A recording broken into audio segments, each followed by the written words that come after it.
We're moving on to number 10 with Talon from Earth 3. Now, unless you guys don't know, Earth 3 is the home to an evil Justice League known as the Crime Syndicate of America. On this world, Batman is actually Owlman, and he is also Thomas Wayne Jr., not Bruce Wayne. Now, he takes on Dick Grayson just like his regular Earth counterpart, only this Richard Grayson takes on the much more sinister name of Talon. But Talon began a relationship with Duella Dent, who happened to be the daughter of the heroic Jokester on Earth 3. Yes, that is a good guy version of the Joker. He and Duella came to New Earth and joined the Teen Titans during the year after the Infinite Crisis, and together they actually stood against Black Adam during World War III. Number 9. The third Batman on New 52 Earth 2. The Earth 2 introduced in the New 52 is different from the original Earth 2 where the Golden Age characters reside. Instead, this Earth 2 sees Superman, Wonder Woman, and Batman pass away in the first invasion of Earth by Steppenwolf and the forces of Apocalypse, who took over the world. Dick in this reality was married to Barbara Gordon, and they even shared a child together before she also passed away. Dick Grayson ended up training with Ted Grant and became this future's third Batman after Thomas Wayne took the mantle alongside his son, who acted as his Robin. He was a much more aggressive and darker version of Dick Grayson, which really worked well when he became the Dark Knight. Hey y'all! If you enjoying this video so far, be sure to whack that like button. It's all you gotta do to let us know we are doing a good job. Thanks so much, nerds. On to number 8, Injustice. Dick Grayson in the Injustice universe was a superhero and sidekick to Batman, just like the original. But Grayson still acted as Batman's original Robin, still led the Titans, and still struck out on his own as Nightwing. He was succeeded by Jason Todd, Tim Drake, and eventually Damian Wayne as Robin, but he formed a bond with Damian, and he is even seen as Damian's mentor. However, after Damian sides with Superman in Injustice, he accidentally causes the death of Nightwing when he throws his weapon at his head, causing Nightwing to stumble, fall, and land on a rock that breaks his neck. It's honestly quite the shocking turn of events.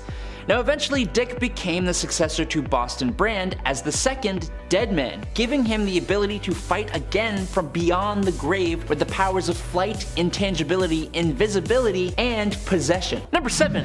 DCEU Cyborg. Played excellently by Ray Fisher, the movie version of Cyborg seen in Justice League initially refused to join the team, though after his father was captured, he voluntarily pitches in and he successfully saves his father from the hands of Steppenwolf. When Superman returned, his offensive system kicked in and he attacked Superman, which triggered the Man of Steel to fight the Justice League, which was a really cool moment. Cyborg also played a super important role in the final act, where he began to separate the mother boxes that had formed the Unity. And of course, with the help of Superman, he succeeded, since no one in this universe can do anything without Henry Cavill, apparently. Thankfully, Cyborg has a substantially larger role in Zack Snyder's massive Justice League director's cut, which delves deeper into his backstory and his strained relationship with his father. I kind of hope we get to see Ray Fisher reprise the role at some point. Number 6. Flashpoint Cyborg. When Barry Allen Flash goes back in time to try and save his mom,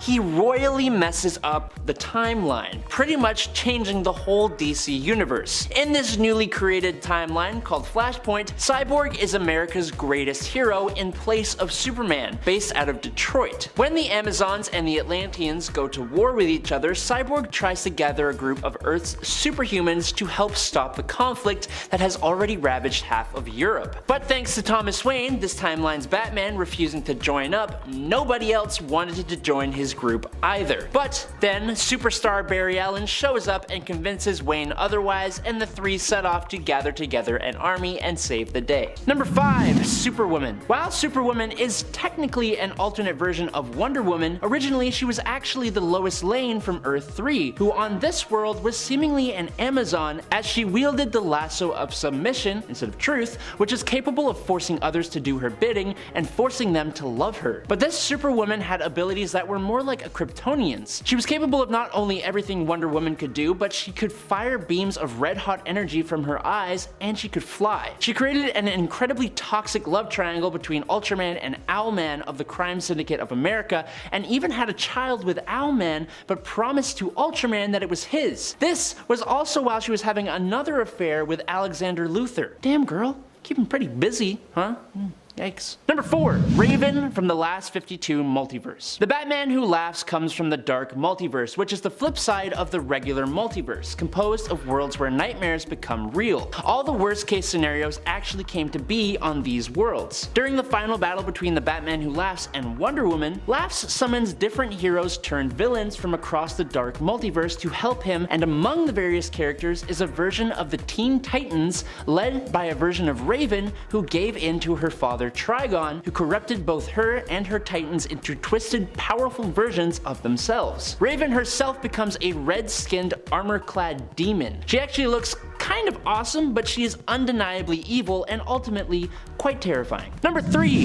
Furnace. Before the Martians became the Martians, they were an incredibly violent and powerful race called the Burning. The Guardians of the Universe experimented on the Burning and put genetic blocks in place to make them afraid of the fire they used as their most powerful weapon. Now fast forward, after the Justice League was trapped and taken down in Obsidian Age Atlantis, John Johns blamed himself for his friend's passing because his fear of fire completely overtook him. He recruits Scorch to help him overcome this fear, and he would use his telepathy to help her deal with her own problems. Unfortunately, in doing this, he also broke the genetic blocks, allowing John to become the incredibly dangerous Furnace, with all his original powers boosted in potential, especially his telepathy, plus an insane level of pyrokinesis. Number 2. Ultraman. In case you haven't figured out the theme of Earth 3, everyone here is just bad from birth. Ultraman was born on the dying Krypton to Jor-El, who was able to secure a life pod for his incredibly powerful son, who he saw as his best chance of revenge. While in his life pod, Kal-El was given the ideology of becoming the strongest possible being, eschewing all weakness in himself and in others. His rocket crash landed in Smallville,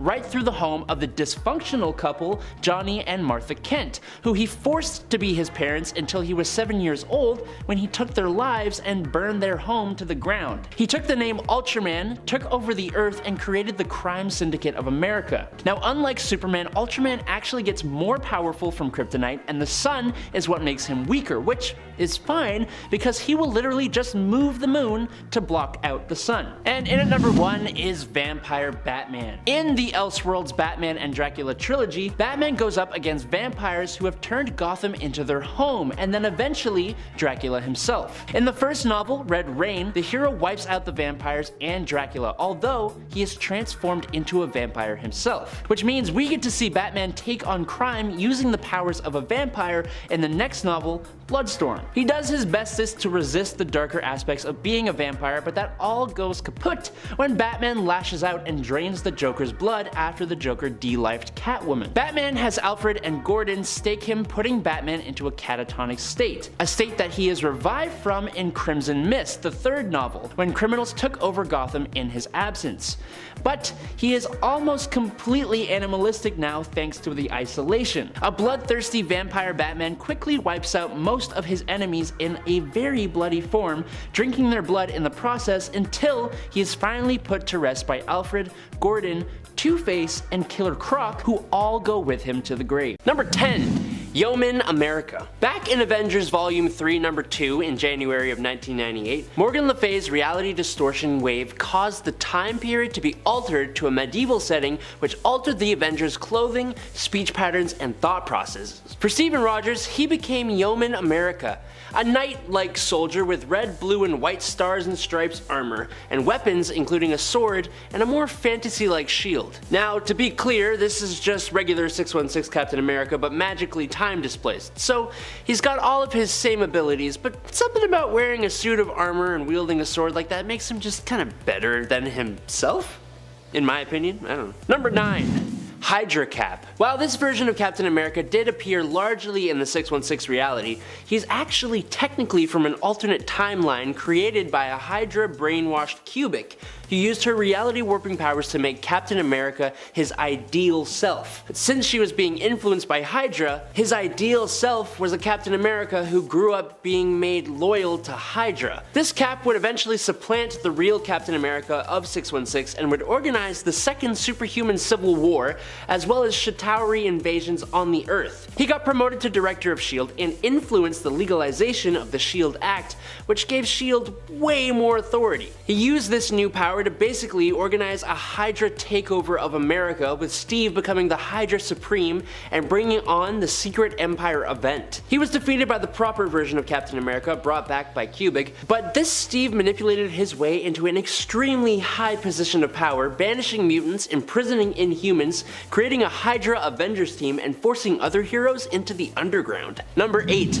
Peggy Carter. If you've seen the Marvel Studios What If show, you know alternate versions of Peggy Carter get the super soldier serum in place of Steven Rogers. Fans love this idea, even if it's strange for a British agent to become Captain America. There are a few different versions of Captain Carter to choose from, but they all generally share the same abilities. There was a version of the character who appeared in Exiles #3 in 2018 who had a great costume. The one in the Disney Plus show joined the Guardians of the Multiverse, so she was clearly an exceptional version of the character. She's also shown up in a new Marvel Cinematic Universe movie sporting a jetpack, and was able to give the villain of that movie a real good run for their money, while other more powerful characters were like felled instantly. She can be a bit more hot-headed than her Steve Rogers counterpart, sure, but she has the power of fan love. And if you know anything about what that power can do, you know that Peggy Carter as Captain America is very powerful. Number 7. Spider UK.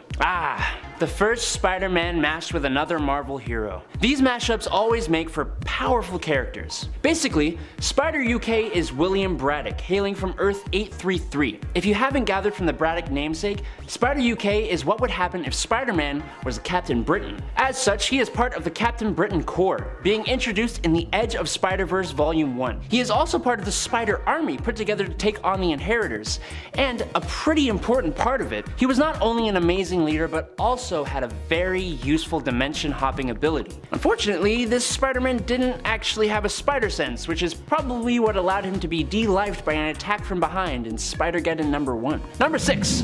Spider-Man 2099. Probably one of the most loved characters on this list. The Spider-Man of Earth 928, Miguel O'Hara, or as he's better known, Spider-Man of the dystopian future of 2099. This version of Spider-Man has many similar abilities to 616 Peter Parker, but some that are not so similar. He has super speed, which is actually capable of somehow creating a decoy. His spider sense allows him to telepathically communicate with others. He has accelerated vision, he has retractable talons, and also has fangs that he can use to paralyze others. And he has the famously disgusting organic spider silk spinnerets on his wrists. He first appeared as a preview in Amazing Spider-Man number 365 in June of 1992, and in his own series in Spider-Man 2099 #1 in September 1992, and he is a titanically awesome character. At number 5 is Beta Ray Bill.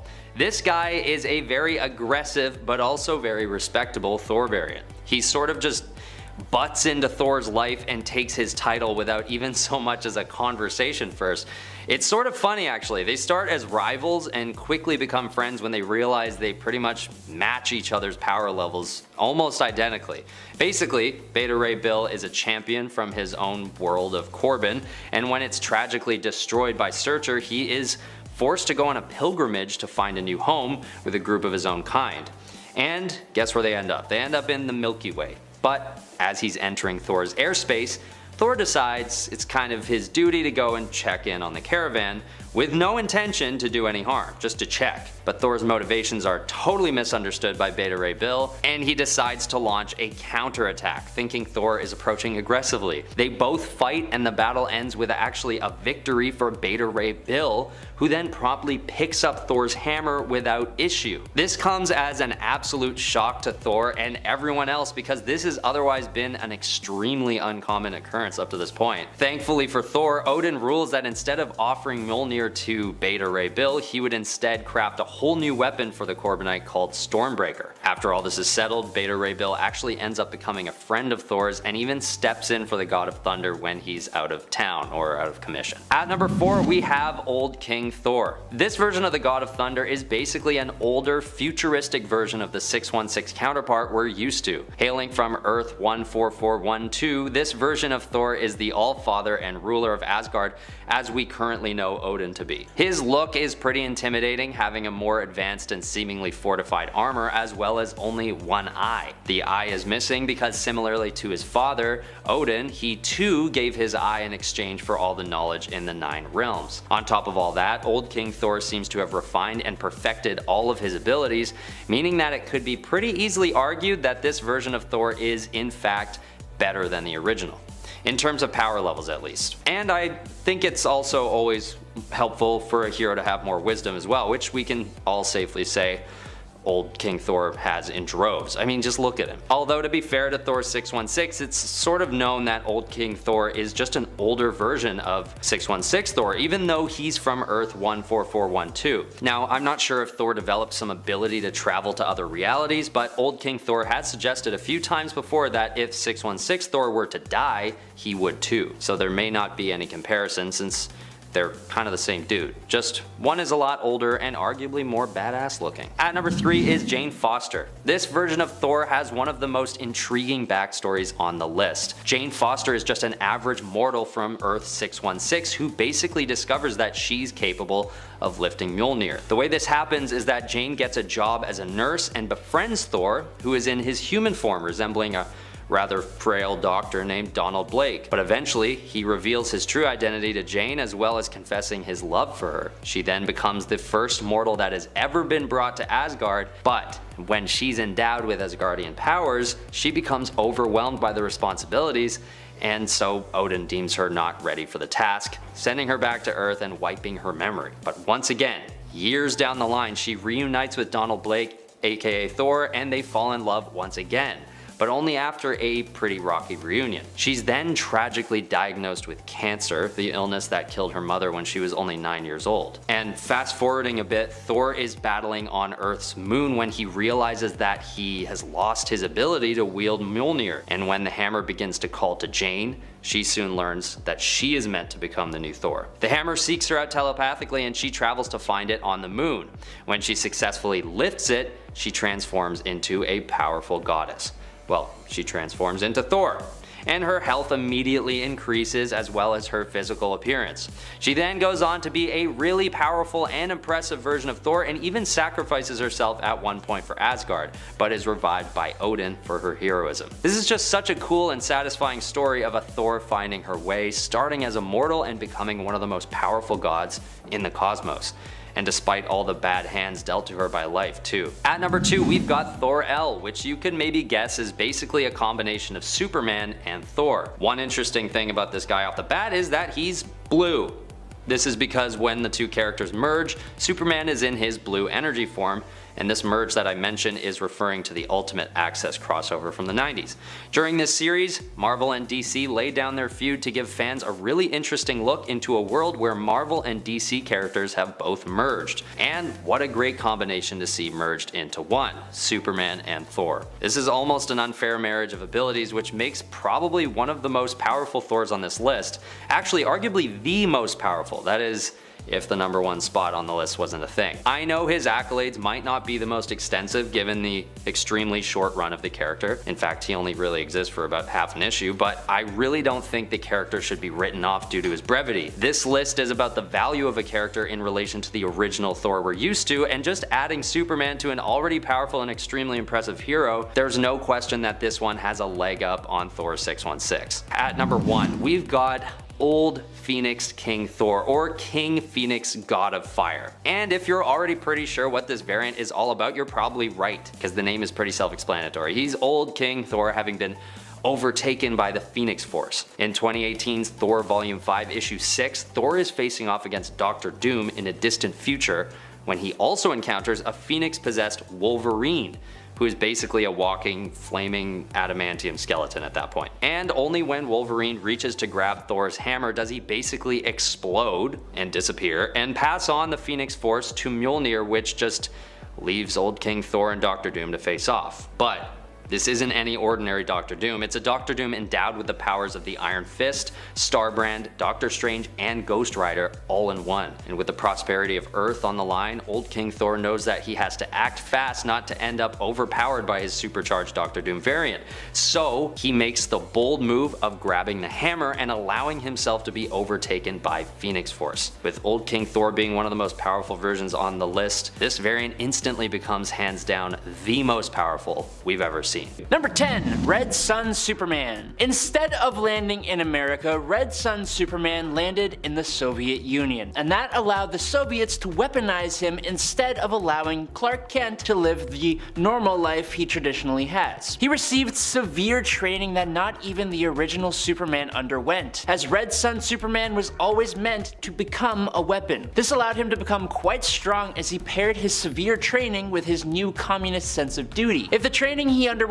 wasn't enough to prove his power though, Superman advanced the Soviet Union to almost worldwide control without resorting to war, and he virtually eliminated poverty and disease. This powerful version of Superman is a much more skilled Superman, as that's what he was raised to be, but it was his ability to eventually realize the fault in his own actions and allow the world to become a utopia that kind of puts him a cut above. I don't want to give much of this story away, but if you haven't read it, man, the ending, it'll just kind of knock your socks off. You should definitely read it. Number 9. Ultraman. Who would have thought that a Superman who is just a giant man baby would be one of the more powerful versions of the character? Anyone who has read the Crime Syndicate or Forever Evil stories would probably know this. Ultraman is the Superman of Earth 3, where strength and power are held above everything else. Because of this, the moral ideals that normally hold back Superman are completely gone for Ultraman. Like all evil Superman, he does not hold back at all. But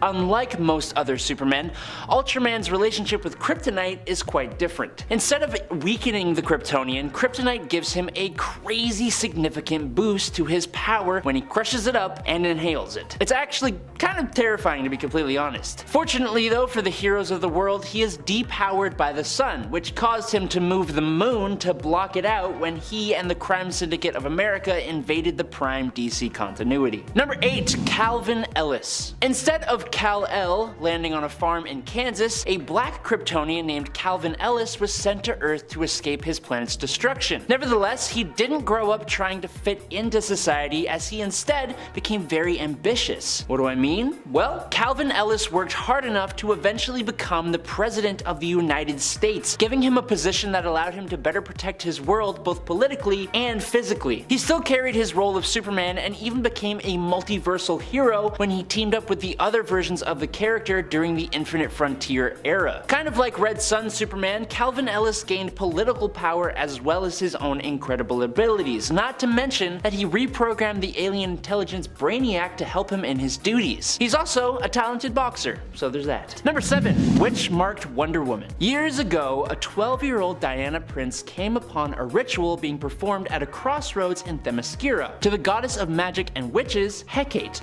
by her followers. Diana gets grabbed by the followers and Hecate brands her with a witch mark, and she vowed to Hippolyta that one day she would return to use her witch mark to take over the world. Once things start popping off in the 2018 Witching Hour crossover, Earth's magic is beginning to disappear and Hecate is obviously to blame. Hecate activates her witch mark, 5 women who have been branded, including Diana. The witch marked power Diana possesses could rip the world apart and tear holes in reality. It's honestly very insane, and it only gets crazier as she gains the power of the other witch marked. Now I glossed over quite a bit for the sake of time, so I suggest you read the story. Number 6. Dawnbreaker. Now this is like a mix of evil Green Lantern and evil Bruce Wayne. Technically, it's just Bruce Wayne, but after the passing of his parents that fateful night, the young Bruce Wayne comes into possession of a Green Lantern ring. We have seen Bruce Wayne wield a Green Lantern ring before, but this is the dark multiverse. Bruce has an unbelievably strong will, and using his powerful will, he is able to override the programming of the the Lantern Ring, allowing him to use it to take lives. He creates monstrously terrifying green-like constructs and uses them to not just ruthlessly battle criminals, but anyone who stands in his way, including James Gordon, other Green Lanterns, and the Guardians of the Universe. Number 5. Robin on regular Earth 2. Now, this Earth 2 is the one where all the Golden Age heroes of DC Comics are situated. In the Golden Age timeline, his history is the same as the original because technically, he is the original. Right? Where things change is what would have been when he reached adulthood. In the diverging timeline of Earth 2, Dick Grayson actually remains the only Robin for his whole career. He grows up keeping the title and actually goes to school to become a lawyer. He takes up the Batman mantle once and comes into conflict with the Joker, but that makes him retire from the Batman name and he continues on performing as the senior partner of the new dynamic duo, which consisted of himself as Robin and Bruce Wayne's daughter Helena as Huntress. And the two took part in the Battle of the Crisis on Infinite Earths, where they unfortunately passed away. Number 4. Nightwing from the New Order. In the year 2028, all-out war between heroes and villains had broke out in the streets of Metropolis. There was countless deaths and destruction caused by the conflict for days, but after Batman passed away in the conflict, Nightwing activated a device in the war-torn streets of Metropolis that shut off or dampened the superpowers of most of the world, believing it was the best cause of action to save humanity from the dangers of superpowered population. Now, after this, Dick began a relationship with Starfire from the Teen Titans, and together they had a son named Jake. As time went on, Starfire progressively fell out of love with Dick and resented his cause. One day, after Dick had chosen to lead the New Crusaders division to hunt metahumans, Starfire left Dick without saying a word, forcing him to raise their son alone in Wayne Manor. It turns out Jake is actually a metahuman with superpowers, and Nightwing now has to go against everything he previously stood for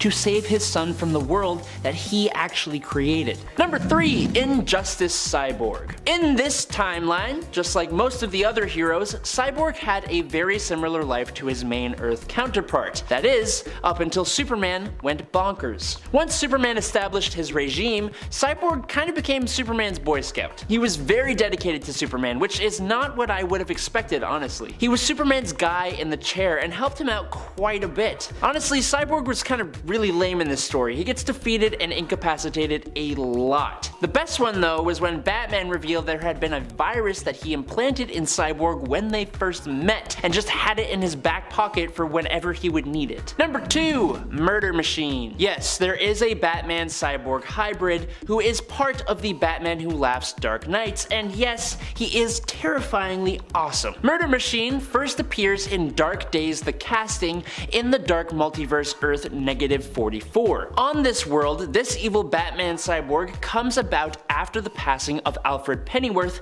in the Batcave by a group of Batman's villains. As Bruce Wayne's father figure and closest friend, Bruce took this loss hard and he blamed himself. He asked Cyborg to make an Alfred Cyborg AI called Alfred Protocol in order to help Bruce like Alfred used to do when he was alive. Unfortunately, like most AI in fiction, it went mad with its directive of protecting Batman. It spread like a virus, took down all the villains, then all the heroes, and even took over Batman's body since it didn't believe that Batman could protect himself well enough. And Batman just didn't want to be separated from Alfred, so he was kinda cool with it too. And in at number 1 is Grid. As with a lot of these alternate Justice League variants, we gotta turn to Earth 3 for at least one. After the Cyborg of Earth 3 gained his abilities, he realized that he could monitor all superhuman beings, but he didn't want to invade their privacy directly. So instead, he let secondary subsystems within his software do the privacy invading itself. He called this the Grid. Unfortunately though, this Grid managed to grow and learn from hackers and viruses throughout the world,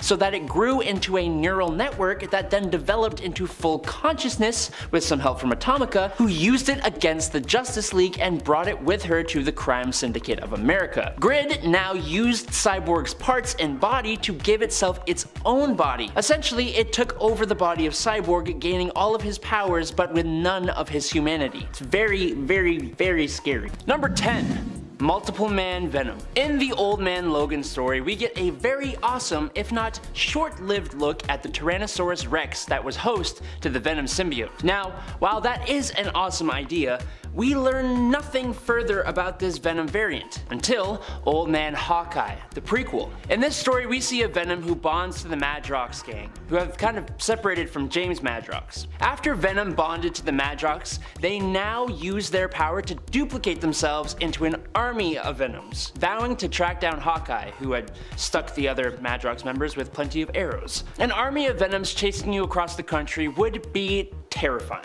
Luckily, with the help of his friends, Hawkeye is able to trick the symbiote into reducing its number to chase him into the forest, where he bonds with said T-Rex. And now we've come full circle. Number 9. Venom Pool. I'm not talking about the What If Jerry Curl Venom, Deadpool, although he's awesome, and I'm not talking about the Back in Black Deadpool. No. We're talking about the Edge of Venomverse one-shot. In this world, there is a sentient tapeworm discovered by scientists that is being turned into a weapon by said scientists. Scientists, man. They never learn. Deadpool stumbles upon a lab where these tapeworms have taken over the bodies of the scientists here, and they begin to attack Deadpool. Now, lucky for him, there's just a Venom symbiote in a jar, and he breaks and bonds with it, and uses it to absolutely annihilate the tapeworms. He honestly ends up looking really cool, much more armored and alien looking than he did before, which I think there are a lot of allusions to the movie Alien in this comic, but I digress. Venom Pool basically goes around battling these tapeworms, helping delivering mothers and making balloon tapeworm animals for their kids. And he's killing it, until he's snatched away by Captain America Venom, taking him to join the Venomverse team. Number 8.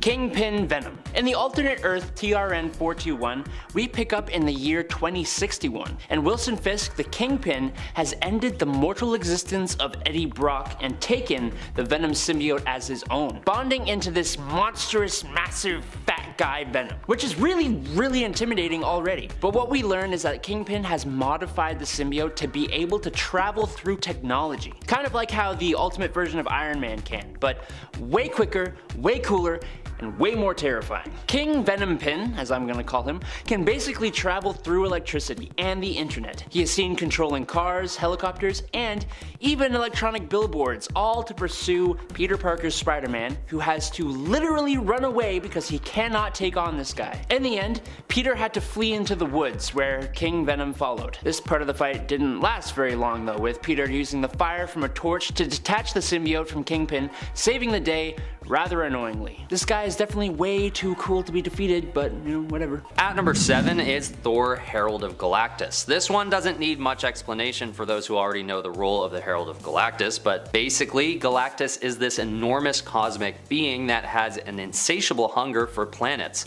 So he goes around consuming them with absolutely zero remorse. But even a being as gigantic and powerful as Galactus needs some help to get his destructive work done. So he always has someone called a Herald that helps guide him through the cosmos and find the next planets for him to consume. In exchange, the Heralds are granted ownership over the power cosmic, which basically gives them a fraction of Galactus' power, which even a fraction is a ton if you know Galactus. With the power cosmic, the Herald is then able to travel at immeasurable speeds through the cosmos and harness almost limitless power in order to fulfill their duties. And at one point, Thor is chosen as the next Herald. His costume changes to something much darker and even cooler in some ways, and also if you imagine Thor's powers paired with the effects of the aforementioned power cosmic, then you can also imagine why this variant deserved a spot on this list in terms of power as well. At number 6 is Iron Hammer. This is such a cool variant because he answers the question, what would happen if Thor and Iron Man combined their abilities into one hero?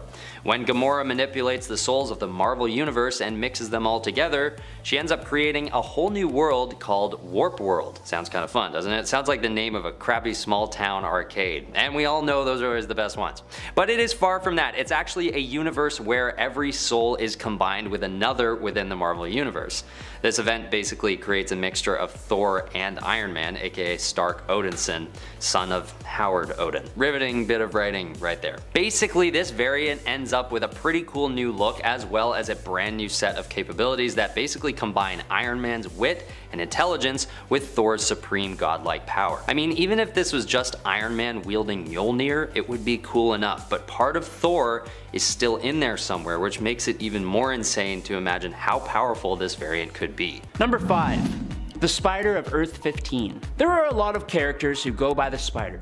But specifically, I'm talking about the one that's bonded with the Carnage symbiote who comes from Earth 15. The Spider of Earth 15 is a much more sadistic, sociopathic, red-headed version of Peter Parker, which is proven by the fact that he has been sentenced to a total of 67 life sentences in prison for the crimes he has committed. To make him just a bit more lovable, he has a sense of humor very much like that of Deadpool. The Spider was introduced in Exiles number 12 and was a big part of the reality-conquering Weapons X team featured in it, being a sometimes leader of that team. As a Carnage-bonded sociopath, he was pretty powerful, but he was nonetheless sent to the afterlife by a blast from Firestar in Exiles number 44. Number 4. Poison. From one symbiote to another. Every time that pesky Venom symbiote would try to merge with Peter Parker, he would only get halfway before Peter could repel him. Now, what happens if Peter Parker is defeated by Venom, who completely bonds with him? In the What If Spider-Man the Other story, after Peter is defeated by Morlun and cocoons himself under Brooklyn Bridge, he is offered the chance to be resurrected by the Spider God. But instead of allowing this, he refuses and is ejected from his cocoon, non-resurrected. Cut to Venom, who, being Spider-Man's crazy ex-girlfriend, senses what is happening and completely ditches his current host. He intercepts Peter's body and after months of struggling, fully bonds to Peter. Now, Peter has all the fully realized powers that come with being a symbiote, but he actually has stingers that are capable of piercing the skin of Luke Cage, which is pretty insane. Number 3. Spider-Hulk. The second Spider amalgam here. Spider-Man of the Immortal Hulk with Great Powers story is granted the alter ego of the Hulk after Loki magically transferred the Gamma power to him. So it's Spider-Man's relative spider powers mixed with an unstoppable green monstrosity with the temperament of a toddler. It's actually really cool. Eventually, the power of the Hulk is switched back to Banner with the help of the Fantastic Four and Banner's own genius. It's a short little story that seems almost self-contained, but it's an insanely cool one, and a Spider-Hulk would be an incredibly powerful character if he were to show up again and had more time to hone his abilities and temper tantrums. Number 2.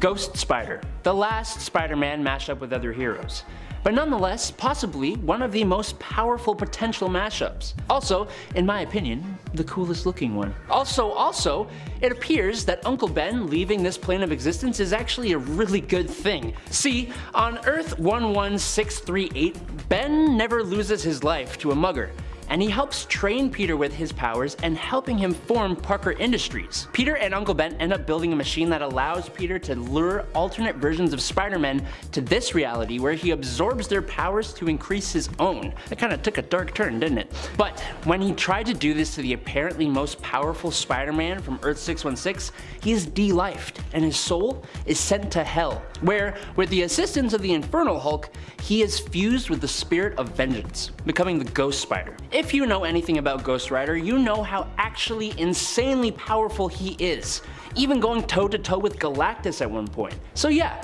this Spider-Man / Ghost Rider guy is potentially extremely powerful. Number 1. Cosmic Spider-Man. There was a point in time when Peter Parker of Earth 616 absorbed the Enigma Force and became the most powerful version of Spider-Man we have ever seen, even capable of punching the Hulk into orbit. In the mainline continuity, he doesn't have it for very long, but on Earth 13, he kept the powers and became the hero Captain Universe. So, this Peter Parker has all the usual Spider-Man powers, but also now has cosmic awareness where he can sense things on a subatomic level and from crazy distances.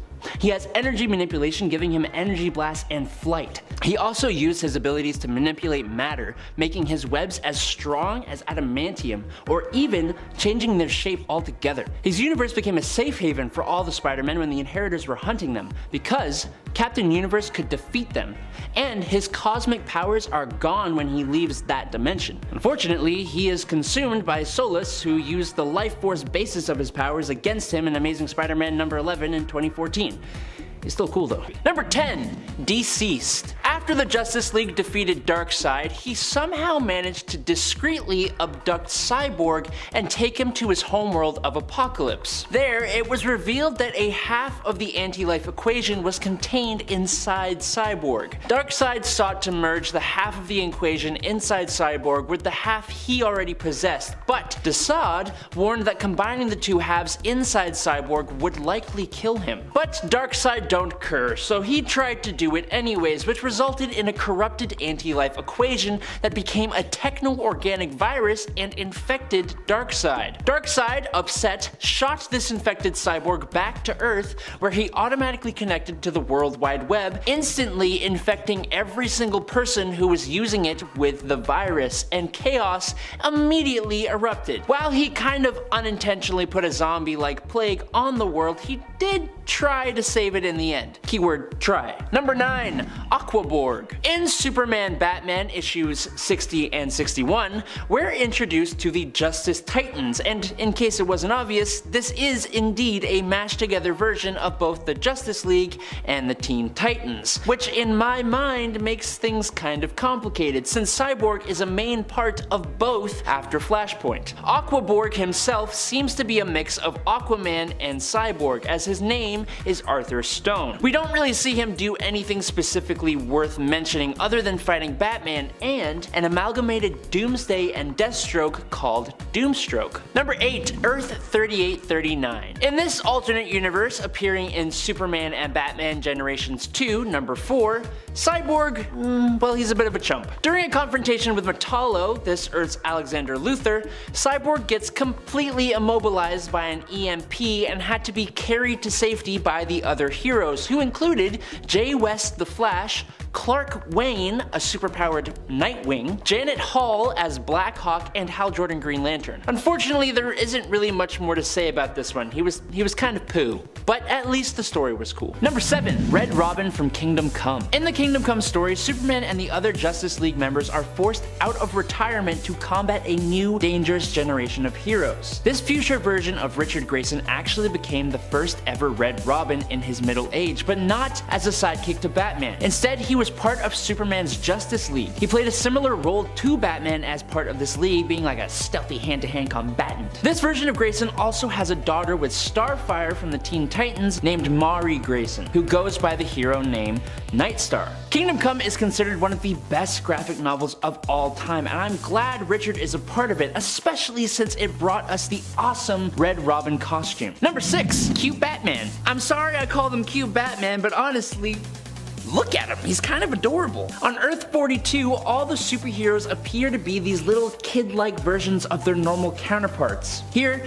Dick Grayson has gone on to take up the Batman mantle after this world's Bruce Wayne was killed by a villain from an alternate reality called Super Doom. Now, Dick acquired the Multiversity Guidebook, which detailed DC's current 52 universes, and using it, he teamed up with various Batman and helped to bring the heroes of the multiverse together. All the little heroes of this world eventually discovered they were actually androids under the control of the Empty Hand in order to spy on the House of Heroes. Still adorable though. Just saying. Number 5. All-Star Superman. All-Star Superman is actually a 12-issue series that sets itself apart from the rest of the DC universe by sort of being a standalone story. At the beginning of the tale, Superman saves an exploration mission to the sun that was sabotaged by Lex Luthor. But because of his overexposure to the yellow sun, he ends up developing new abilities such as the power to harness his bioelectric aura and pushing his normal abilities to unimaginable levels. But it wasn't just his powers that got a boost. His intellect, creativity, imagination, and curiosity also got boosted up to the point that he started getting new skills and trying out new experiments, even some that would allow a successor for himself to be created. That's important because while his abilities and mental acuity had been boosted up and he even became immune to green kryptonite, the overexposure to the sun also meant that he was starting to slowly pass away as his cells became overloaded, causing this story to get really damn emotional. Number 4. Strange Visitor Superman. Okay, before we start,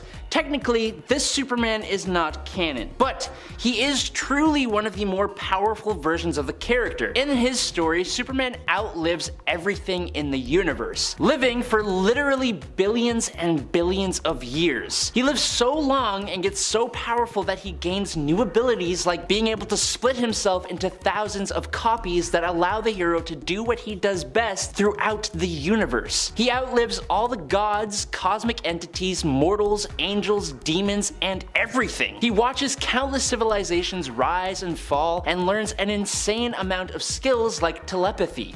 He absorbs ridiculous amounts of energy, learns magic and strange sciences through all his copies, and then reabsorbs them at the end of everything. He can fly faster than the entropic waves of the end of the universe and can even manipulate the fabric of reality through sheer strength. Number 3. Quantum Superman. Alan Atom is Captain Atom, or the Quantic Superman of Earth 4. He's basically a fusion of Dr. Manhattan and Superman.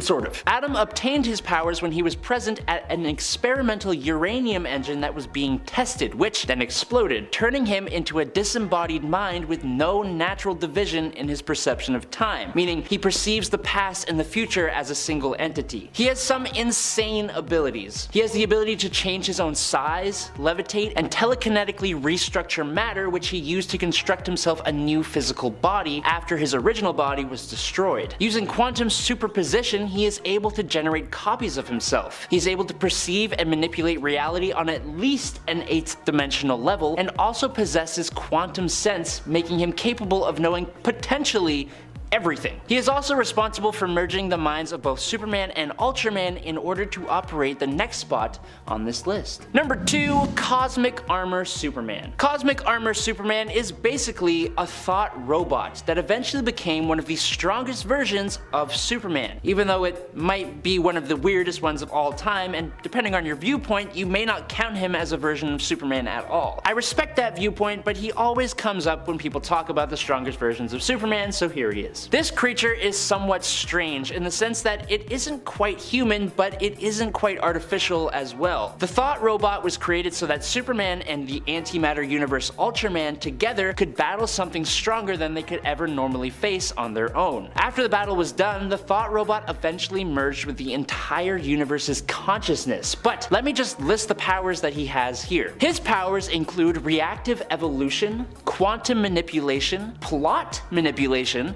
energy manipulation, reality warping, space and time manipulation, immortality, matter manipulation, fourth wall awareness, and a bunch of powers that we can't even imagine. And number 1, Superman Prime. Superman Prime, or Superman 1 Million, debuted during the DC 1 Million event. This version of Superman stuck around Earth till the end of the 21st century, but after all of those he grew to love passed away, he handed off the Superman mantle to his successor and then went off into space from the 22nd century all the way to the 700th century. He gained godlike abilities and could even bestow his power on others, which he did when he returned to Earth and his descendants. But this guy also spent 15,000 years inside the sun and was drenched in its yellow radiation to become an even stronger version than he already was. He essentially became a god in his own right due to the fact that his exposure to the sun for thousands of years allowed him to increase his powers exponentially. Superman Prime became faster and stronger than any of his other versions, and his powers were increased to unthinkable levels. Number 10. Anti-Living Batman. I am so torn when it comes to this zombie-like infected version of Bats. He hails from the deceased universe where he ends up tragically being infected by the anti-life equation and turned into a member of the anti-living, a mindless, violent zombie. However, before this happens, Batman is one of the first to figure out just what is really going on and to try to find a cure or a way to stop it. In the end, however, he gets infected, and despite trying to slow down the infection with one of Mr. Freeze's cryo suits, succumbs to the virus. He doesn't stay a zombie-like anti-living being for long though, as Alfred Pennyworth, his butler, puts him out of his misery. Really, his whole transformation is just like making preparations, passing on vital information to those not yet infected, and saying goodbye to his son, Damian Wayne. So like, he's a monster, but like, it's a really sad journey getting there. Number 9. Owlman. Owlman, or Thomas Wayne Jr. of Earth 3, isn't a monster in the physical sense, but certainly in the personality department. If you haven't heard of Earth 3, it's basically a place where strength is praised above all else, and it's home to the Crime Syndicate of America, which is the evil Justice League. basically. Thomas is about as bad as you can get. For example, as a kid, he believed his parents were mismanaging their money, so he decided to kill them in cold blood. His younger brother Bruce protested to this, and he too was killed. He took the city of Gotham for his own through fear, bribery, and blackmail. He killed the family of Richard Grayson to make the boys susceptible to his influence. He even had a strange affair with Ultraman's partner, Superwoman. Owlman is a bad dude. Number 8. Batman the Silenced. One of my favorite things about the DC multiverse is that we don't just have the multiverse. We also have the dark multiverse. Or we had the dark multiverse. Anyways, still, I'm confident it will return given time. Just give it enough time and everything comes back around, baby. Thank you, comics. The Dark Multiverse is like the Elseworlds' Dark Reflection, and when it comes to the anthology series Tales of the Dark Multiverse, or Tales from the Dark Multiverse, one or the other, often offered to readers in small batches with creative teams presenting their own dark realities and twists on classic DC tales. One such character and tale that gets twisted in the Dark Multiverse is Batman's Hush. In this world, the roles become reversed, with Thomas Elliot taking over Wayne Enterprises and locking Bruce away in Arkham Asylum, after Bruce moved in with the Elliot family following the death of Martha and Thomas Wayne. However, Elliot isn't Batman in this reality, but a corrupt senator and business owner. It's not a straight role reversal, working with the League of Assassins. Bruce, however, is not as crazy as he seems, and he ends up escaping Arkham and becoming the Silenced, in essence an anti-hero out for revenge on Tommy, whose character design resembles Hush. Did I mention how creepy he is, by the way? He's super creepy. Number 7. Leatherwing. According to Earth 10's history, the Axis powers managed to achieve history in World War II. With the National Socialist Party victorious, Bruce became a willing agent of their perverse plans, taking on the identity of Leatherwing. As you can imagine, this guy wasn't too great. Holding the beliefs set out by the powers that ruled, he was against interracial relationships, he believed in a master race, and he held up the many fascist ideals of his team, the New Reichman. Thankfully, the New Reichman were betrayed by their leader Overman, who still knew that this way was the wrong way. Still a crazy racist Batman. Gives me chills. Number 6. Red Death. Another villainous version of Bruce Wayne, Red Death also hails from the Dark Multiverse. If you can't tell, I really like the Dark Multiverse. However, he doesn't come from the Tales of the Dark Multiverse series, but is rather one of the Batman Who Laughs Dark Knights. The Dark Knights are basically like an evil collection of Batmen from across the Dark Multiverse, each one standing in or representing a member of the Justice League. Red Death represents the Flash. In his reality, Bruce Wayne was pushed to the limit after losing so many of his sidekicks, believing that he would be better at using the Speed Force than Barry Allen. He stole the Speed Force from him and then proceeded to use it to kill all of his enemies, becoming known by the speedster and villainous mantle of Red Death. Number 5. Injustice League. Okay, so we have the Crime Syndicate of America, but there was also a team of villains put together to fight that team of villains. So, sort of technically making these villains heroes, but also not really because they're still villains. Right? The important information here is that the Injustice League, at least the one I'm referring to, was formed to combat the Crime Syndicate of America from Earth 3. The team's villainous members included Bizarro, Black Manta, Black Adam, Catwoman, Deathstroke, Sinestro or Parallax, Captain Cold, and they were formed and led by Lex Luthor. The team first appeared in Forever Evil number 3 in January of 2014 when the Crime Syndicate of America invaded the Prime Earth universe and tried, and very nearly did, take over the world. At number 4, we have the Injustice Syndicate. I know, lots of groups with Syndicate and Injustice in their names. Well, that's because this evil version of the Justice League actually exists as a sort of combination between the Injustice League and the Crime Syndicate, both of which are included in this list respectively. Appearing in Batman the Brave and the Bold, in the episode called Deep Cover for Batman, Batman manages to travel to their evil dimension and infiltrate their operations disguised as Owlman. He sees that this group comprises of an evil version of himself, along with other evil alternate versions of other heroes he knows and works with. While eavesdropping, Batman learns of their plans to, destroy other universes entirely, which of course, he feels is something he needs to put a stop to.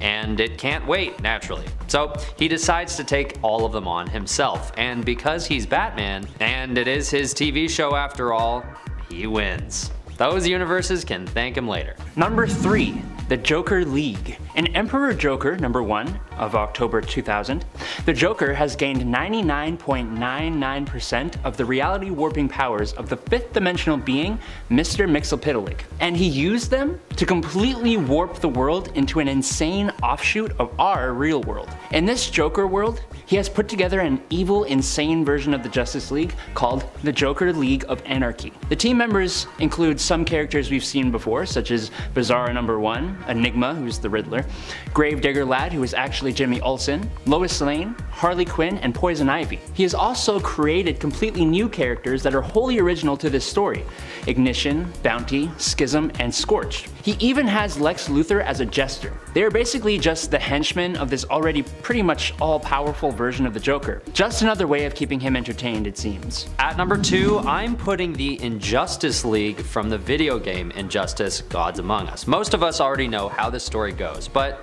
in case you don't, this is one of the cooler and more well-written storylines about an evil alternate version of the Justice League. In most cases on this list, these evil groups are created by an alternate reality, which is always fun but pretty simple to come up with. But this storyline shows a radicalized Superman leading the Justice League to the dark side. And like I said, this isn't because he's an evil version of Superman or one that's possessed by some evil force. He's genuinely turned to evil after the Joker tricks him into killing Lois Lane. So to combat this new unexpected evil force, Batman decides to bring in other members from the Justice League from another universe, and the result is some pretty great fighting gameplay. And right as the game was being released, a comic book series of the same name was also being released in tandem, serving as a prequel to the game, where you can derive general story points from the game itself. Most of the backstory I just explained actually comes from the comics.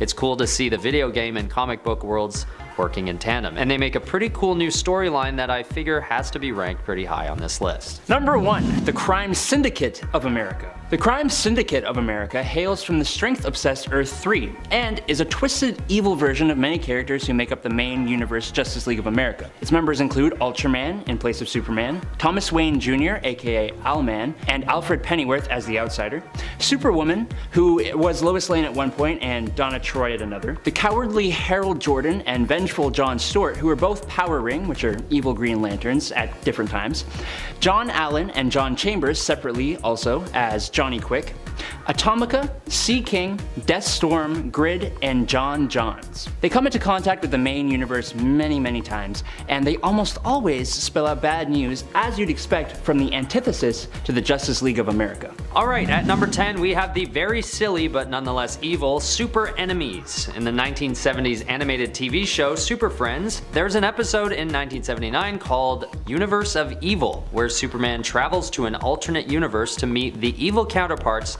to the Super Friends, very creatively named the Super Enemies. And the team is made up of all those bad guys we've all known so well and grown up with. You know, like Aquaman with an eye patch, and tinted red Batman, and oh, who could forget the iconic alien monkey Gleek. What a trailblazing team of supervillains they were. But as much as I roast them, they do actually pose a decent threat to Superman in this storyline, to the point where they team up with the military armed with kryptonite weapons, and even bring in their own version of Superman, giving our Superman a good old run for his money. But luckily, Superman Prime finds something called an antimatter flask, which turns all the super enemies back to being good again. Thank God Aquaman retires that eye patch and is no longer so intensely menacing looking. What a relief. Number 9, Justice League of Assassins. Unfortunately, this evil Justice League didn't stick around too long. Being first introduced in Superman Volume 4, number 15 in March 2017, the Justice League of Assassins on Earth 14 were a group of augmented, mostly non-superpowered soldiers led by the obviously powerful Superman. The team was made up of Wonder Woman, Aquaman, Flash, Batman, Harley Quinn, and Green Lantern. With the exception of Superman, their powers relied mainly on weapons and technology, but primarily they used advanced firearms. Ultimately, they were all slaughtered, with this Superman being kidnapped by Prophecy, which is a shame, because this team looked super cool and they seemed to inhabit a pretty dark and grim looking post-apocalypse. Could have been very interesting. At number 8, we have the Conglomerate. This group is basically a bizarro version of the Justice League created by Booster Gold. The group is formed after Booster's departure from the Justice League International due to a lack of respect from his peers. When Booster first fails to bring together a competent group of heroes to form the first iteration of the Conglomerate, someone named Claire Montgomery comes in to manage the group. With her, she brings along the likes of Deadeye, an alternate Green Arrow, Fiero, a guy with fire powers, Frostbite, an ice power guy, Elastaman, a stretchy man, Element Man, much like Metamorpho, Scarab, a knockoff of Blue Beetle, and Slipstream, a dollar store Flash. When they engage in a small friendly skirmish with the Justice League International, the fight quickly turns serious, and everyone learns at once that these new members have actually been brought from an antimatter world called Quard, and they're basically just entirely evil. And always had been. Luckily, the JLI take them down, but it's a close one. Number 7, Squadron Sinister. This isn't so much an evil alternate Justice League as this team actually appears in the Marvel universe. But I'm gonna count it because I'm just stubborn like that. The original Squadron Sinister was created as a sort of obvious play on DC Comics Justice League characters Superman, Batman, Green Lantern, and The Flash, with the characters Hyperion, Nighthawk, Dr. Spectrum, and the hilariously named Wizard, respectively. The team was created by the Grand Master after he encountered the Squadron Supreme, and they first appeared in Avengers number 69 when they were pitted against the Avengers in a game between the Grand Master and Kang the Conqueror. They're bad guys who are counterparts to 4 members of the Justice League. I gotta stop justifying my reasons. They're on the list. Argue with me down below if you don't like it. Alright, at number 6 we have the Justice Lords. Appearing in the animated series Justice League in the episode titled A Better World, this evil team is led by a radicalized Superman. Radicalized because he witnesses Lex Luthor murder the Flash and threaten nuclear war. So, Superman decides he'd abandon the typical hero's code of conduct and kill the bald tyrant himself. And in this alternate universe, Lex Luthor isn't just some super rich supervillain working away in hiding, he's actually worked his way to becoming the President of the United States. So, after his death, there is a power vacuum to be filled. And who would be better rulers than this evil alternate Justice League? No one. They didn't think so anyway, so they take over and put in place a totalitarian government with the justification being that they are protecting humanity from itself. And they start calling themselves the Justice Lords, which, I mean, you should sort of know you're the bad guys when the word Lord is in your title. Luckily, the real Superman is able to catch on and take them out of power before anything goes too far. Number 5, Frankenbat. Castle of the Bat is an Elseworlds story from 1994 that basically takes the story of Frankenstein and plops in Batman characters. So, Bruce Wayne, after suffering the death of his father Thomas Wayne, goes almost mad trying to find a way to bring his father back. He succeeds, but not in the way he or anyone else wants. Thomas Wayne is brought back to life and dresses just like Batman normally would, but with more of a gothic Victorian style. And he's a mindless, massive, undead monstrosity. He busts out of where he's being held, and it leads to Bruce having to apprehend his undead dad. The story is actually quite emotional. Check it out. Number 4, Gods and Monsters. That's right, in the alternate reality of Gods and Monsters, there isn't really a prominent Bruce Wayne. Instead, here Kirk Langstrom, known as Man-Bat in the Prime Earth and New Earth continuities, takes up the mantle of Batman, becoming part vampire bat, part man, also pseudoscience vampire. He was attempting to create a cure for lymphoma, which did work but ended up splicing his genes and turning him into a science-made vampire. Kirk, as Batman from Gods and Monsters, does need to consume blood to survive and typically feeds on either animals or criminals to get it. Number 3, the Devastator. On alternate Earth -1, Batman and Superman were pals, and everything was dandy. Until one day, Superman changed and rampaged, turning on humanity. Superman killed almost everyone, and Batman tried his best to help bring his friend back. But once Superman killed Lois Lane and cut off Batman's arm, there was no going back. Batman injected himself with the Doomsday virus, turning him into the Devastator, powering him to take out Superman but also making him lose all his sympathy. He still retains all the knowledge of Bruce Wayne plus the fighting skill, and he acts as the muscle for the Dark Knights. Truly a monstrous Batman. Number 2, Vampire Batman. Gods and Monsters isn't the only reality where Batman becomes a vampire. Oh no. I mean, he is Batman after all, he's Batman.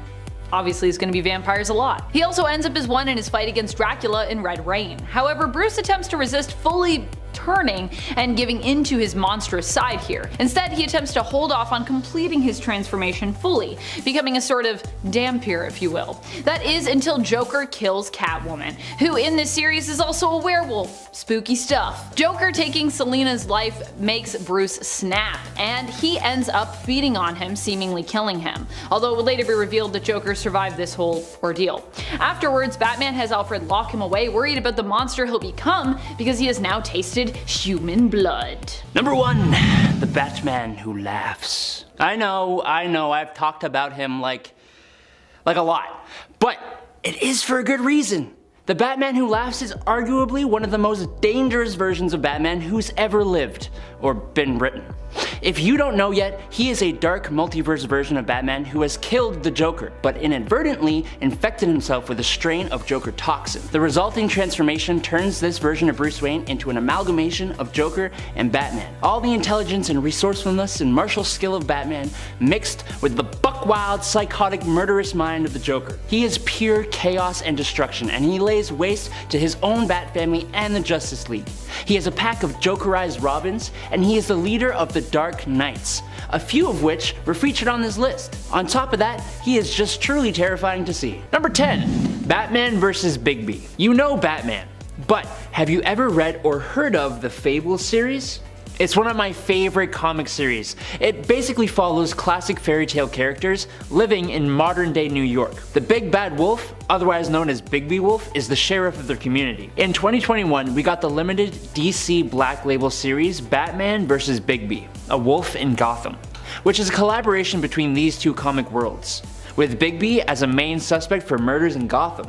If you like the Fables world and you like Batman, you'll love this little mashup. Number 9, JSA, The Liberty Files. The Justice Society of America, The Liberty Files, is a DC Elseworlds story from 2000 to 2003, which makes it non-canonical. Any story that lets writers go outside the rules of the DC canon always makes for stories that I personally love. Alright, so what's it about? The series took characters from the JSA, but turned them into covert government operatives in World War II. Specifically, the story centered on 3 heroes: Batman, called Bat, Hourman, called Clock, and Dr. Midnight, called Owl. I know, really creative names. The 3 were known as the Unholy Three, and their mission, at least in the Part 1 story, is to find Jack the Grin, who is the Joker, who has information about the German weapon Übermensch, or Superman.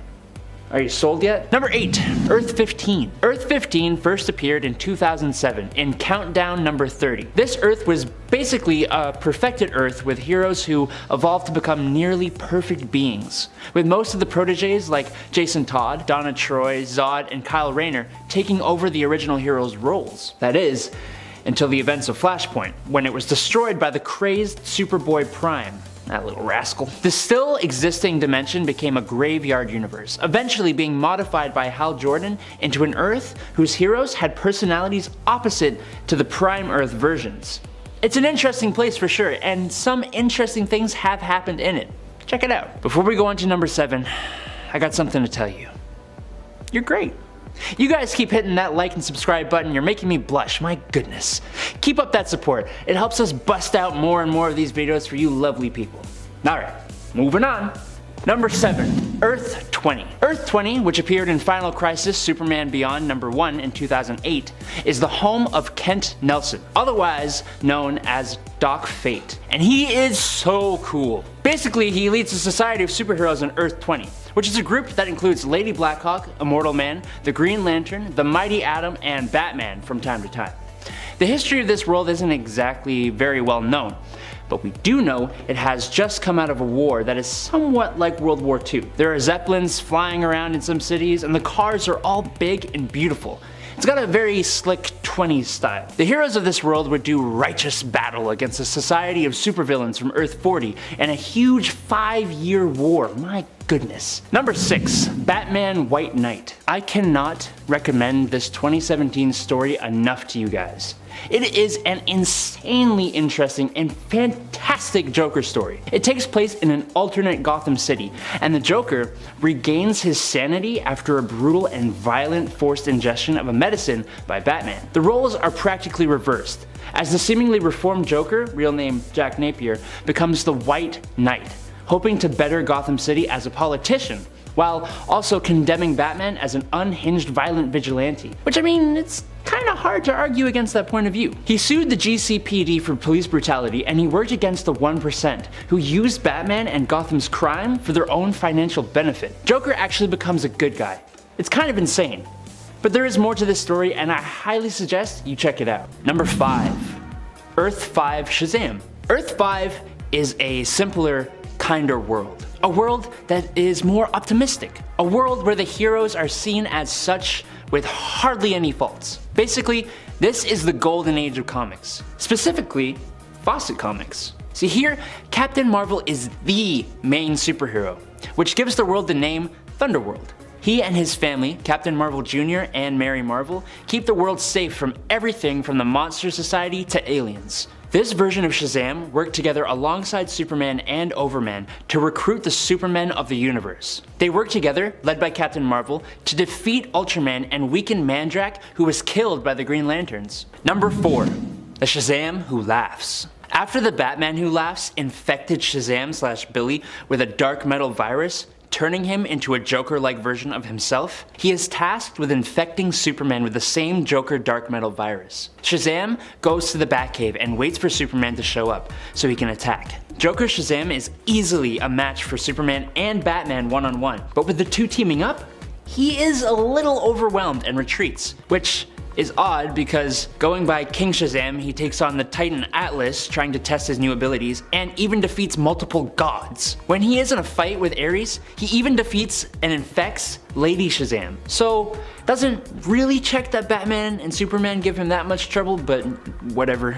Luckily, he is cured thanks to Lex Luthor cutting off the source of the dark metal. But this guy was nuts and showed no signs of stopping. And that smile? It's just creepy, man. Whoa, slow it down there, friend. I see you're enjoying this video. Well, I hope you are. And if you are, that means you're gonna give it a like. Right? In all seriousness, I appreciate you guys. Thanks for giving us so much support. Okay, on to the top 3. Number 3. Mazaz, Alexander Luthor Sr., Earth 3. On Earth 3, Alexander Luthor is the Crime Syndicate's, which is an evil Justice League's, greatest enemy, and the strongest hero on this Earth. He has the ability to absorb other heroes' powers, and after killing this universe's Will Batson, he is basically the twisted version of Shazam, Mazaz, which is Shazam backwards. Take the powers of Shazam, and then add the abilities of anyone he kills. He's pretty powerful. After he kills the Crime Syndicate's speedster, Johnny Quick, he absorbs his powers, then goes on to knock out Ultraman, this Earth's Superman. He then kills Deathstorm and absorbs his nuclear powers as well. Unfortunately, the magical word Mazaz works with any version of Alexander Luthor. So Prime Earth's Lex Luthor is able to defeat him using the word, turning Mazaz back into Alexander, which is when Lex kills him with a knife. Number 2. Lord Marvel. When the Wizard Shazam dies, Billy Batson takes on the role of Wizard of Shazam, becoming the caretaker of the Rock of Eternity. He looks very similar, but way cooler with all the red of his costume becoming white and giving him long white hair. In taking his place, this makes Billy equal in power to the Wizard of Shazam, meaning he can drain gods of their power and basically cannot die. The Wizard was even able to stalemate with the Spectre, who is the embodiment of God's vengeance. I think this is easily the strongest version of the character, but if we don't see that power being used, it's kinda hard to say. Number 1. God of Gods Shazam. During the Darkseid War event, after Darkseid is defeated, the pantheon of gods who give Shazam his powers is revamped. He gains new godfathers. But these guys are all really doubtful of Billy being able to harness their power effectively. But when presented with a new foe, Billy proves them all wrong. This new Shazam is able to defeat Yuga Khan, who is the father of Darkseid. While most of his powers are the same, he gains boldness, the ability to manipulate the powers of the Source, and the ability to manipulate the fires of Hrongmir. He also gains the power of the new Wizard of Shazam and Yuga Khan himself, who it is revealed is one of the new gods. All this matched with the creativity and ingenuity of being human. Number 10. Distant Fires. In the world of the one-shot comic Superman Distant Fires, nuclear war has thrown the world into Armageddon, with the resulting radiation actually robbing the superheroes of their powers. The Billy Batson of the story is actually still able to practice transforming into Shazam, but this only works for short periods of time, and each time it happens, it actually damages the Earth. When Superman turns out alive, Billy is a little less than thrilled, as before the war, he was always playing second fiddle to the Super Boy Scout. His feelings of resentment intensified to a new level though when Clark Kent and Wonder Woman fall in love, as Billy had the hots for her. This drives him to the dark side, and he joins the side of the evil mutants, even taking pleasure in killing Wonder Woman. This enrages Superman, and the two battle on top of a volcano. After his own power betrays him, Shazam is struck down by his own lightning bolt, and Superman throws him in the volcano. Nasty way to go. Number 9. Injustice Shazam. In the Injustice storyline, young Billy Batson is somewhat persuaded and bullied to be part of Superman's new regime. After several not so great decisions from Superman, including his killing of Lex Luthor that Billy aided in, Shazam turns against Superman when he decides to plan to destroy Metropolis and Gotham, as well as invade the duplicate dimension as revenge for interfering in his plans. He stands up to the super dictator, but when he mentions Lois's name, Superman goes off the handle, grabbing Shazam by the throat, freezing his mouth shut, and burning his brain through his eyes with his heat vision. Yikes! His death led the Flash and Green Lanterns to join Batman's side at least. Number 8. Just Imagine's Shazam was named Robert Rogers. And instead of turning into a handsome black-haired hunk, when Rogers yelled Shazam, he turned into a big pink demon. He gets a magical power boost, demon wings, super strength and durability, and a lovely bone necklace. Unlike being powered by the wizard Shazam, he's actually powered by the wizard Merlin of King Arthur legend, and tasked with defeating Morgan Le Fay, which is kinda cool. Fun fact, this story was actually written by Marvel's Stan Lee. Excelsior! Number 7. Captain Thunder. It is kind of confusing because there are so many versions of Shazam who use this name. Basically, Captain Thunder was William Fawcett, a kid who was given powers similar to Captain Marvel. He received his powers when the shaman Miroki gifted William a belt with a thunderbolt symbol that, when rubbed in combo with the magical word thunder, turns him into Captain Thunder. Unfortunately, after fighting the Monster League of Evil, they gave him an evil persona instead of a heroic one. So, when Captain Thunder first appeared in Superman 276 in 1974, he was helping robbers instead of fighting them. It's only after Superman urges Thunder to use his wisdom to fix what happened and to make him go back to his own Earth. There was a much cooler version of Captain Thunder in the Flashpoint timeline with a sweet battle tiger, who you'd probably think of when I say Captain Thunder. Number 6. Kingdom Come Shazam. In an alternate possible future, metahumans or superheroes are now hated. Because of this, Billy Batson hasn't become Shazam in years, and is now full grown, looking a lot like his alter ego, minus the cool costume and cape and powers and stuff. He was eventually brainwashed by Lex Luthor into believing that metahumans and even the Captain Marvel inside him are all monsters. In time, Bruce Wayne tries to convince Billy otherwise, which eventually forces him to turn into Shazam once more, breaking open the metahuman prison and starting a massive war that puts the whole world at risk. After a nuclear bomb was dropped, threatening to kill thousands, Superman convinced Billy to help, and Shazam outraced Superman to the bomb, using his lightning to destroy it, sacrificing himself to save both humans and metahumans, ending the hatred against superheroes once and for all. Number 5. Earth 14. Alright, this is gonna be a pretty quick one. There is not a whole heck of a lot of information out there about Earth 14, which first appeared in Superman Volume 4, number 15 in 2017. I want to talk about it because the Justice League of Assassins is just the coolest looking version of the Justice League I have ever seen. even if it was just for a short period of time. The assassins are made up of alternate heavy weapon bearing versions of Wonder Woman, Batman, Harley Quinn, Flash, Aquaman, what looks like it could be Green Lantern, and Superman. They only last about 3 pages of the comic they are a part of, but I really hope we see them pop up in other stories because these guys are just so rad. All we saw them do was fight a bunch of gatherers in a post-apocalypse looking Earth. Number 4, Batman 89. Okay, you can fight me in the comments about this one. Batman 89 was published in 2021, but the stories take place in the Tim Burton Batman movies world. Seeing how we haven't actually seen a comic in this world, I'm gonna take this one, okay? Cool. So yes, this is that Batman and Bruce Wayne in this comic. He has the same suit from the movie, the same amazing Batmobile, and it takes place after the events of the movies, but it's more like comic heavy. It's really cool. We see Harvey Dent actually become Two-Face, Michelle Pfeiffer's Catwoman is back, and we even get a Robin for this universe. It's so awesome. I don't want to spoil too much, so you can probably guess what I'm gonna say. Go give it a read. Number 3, DC vs. Vampires. The ongoing DC vs. Vampires limited series that started in 2021 is such an amazing story.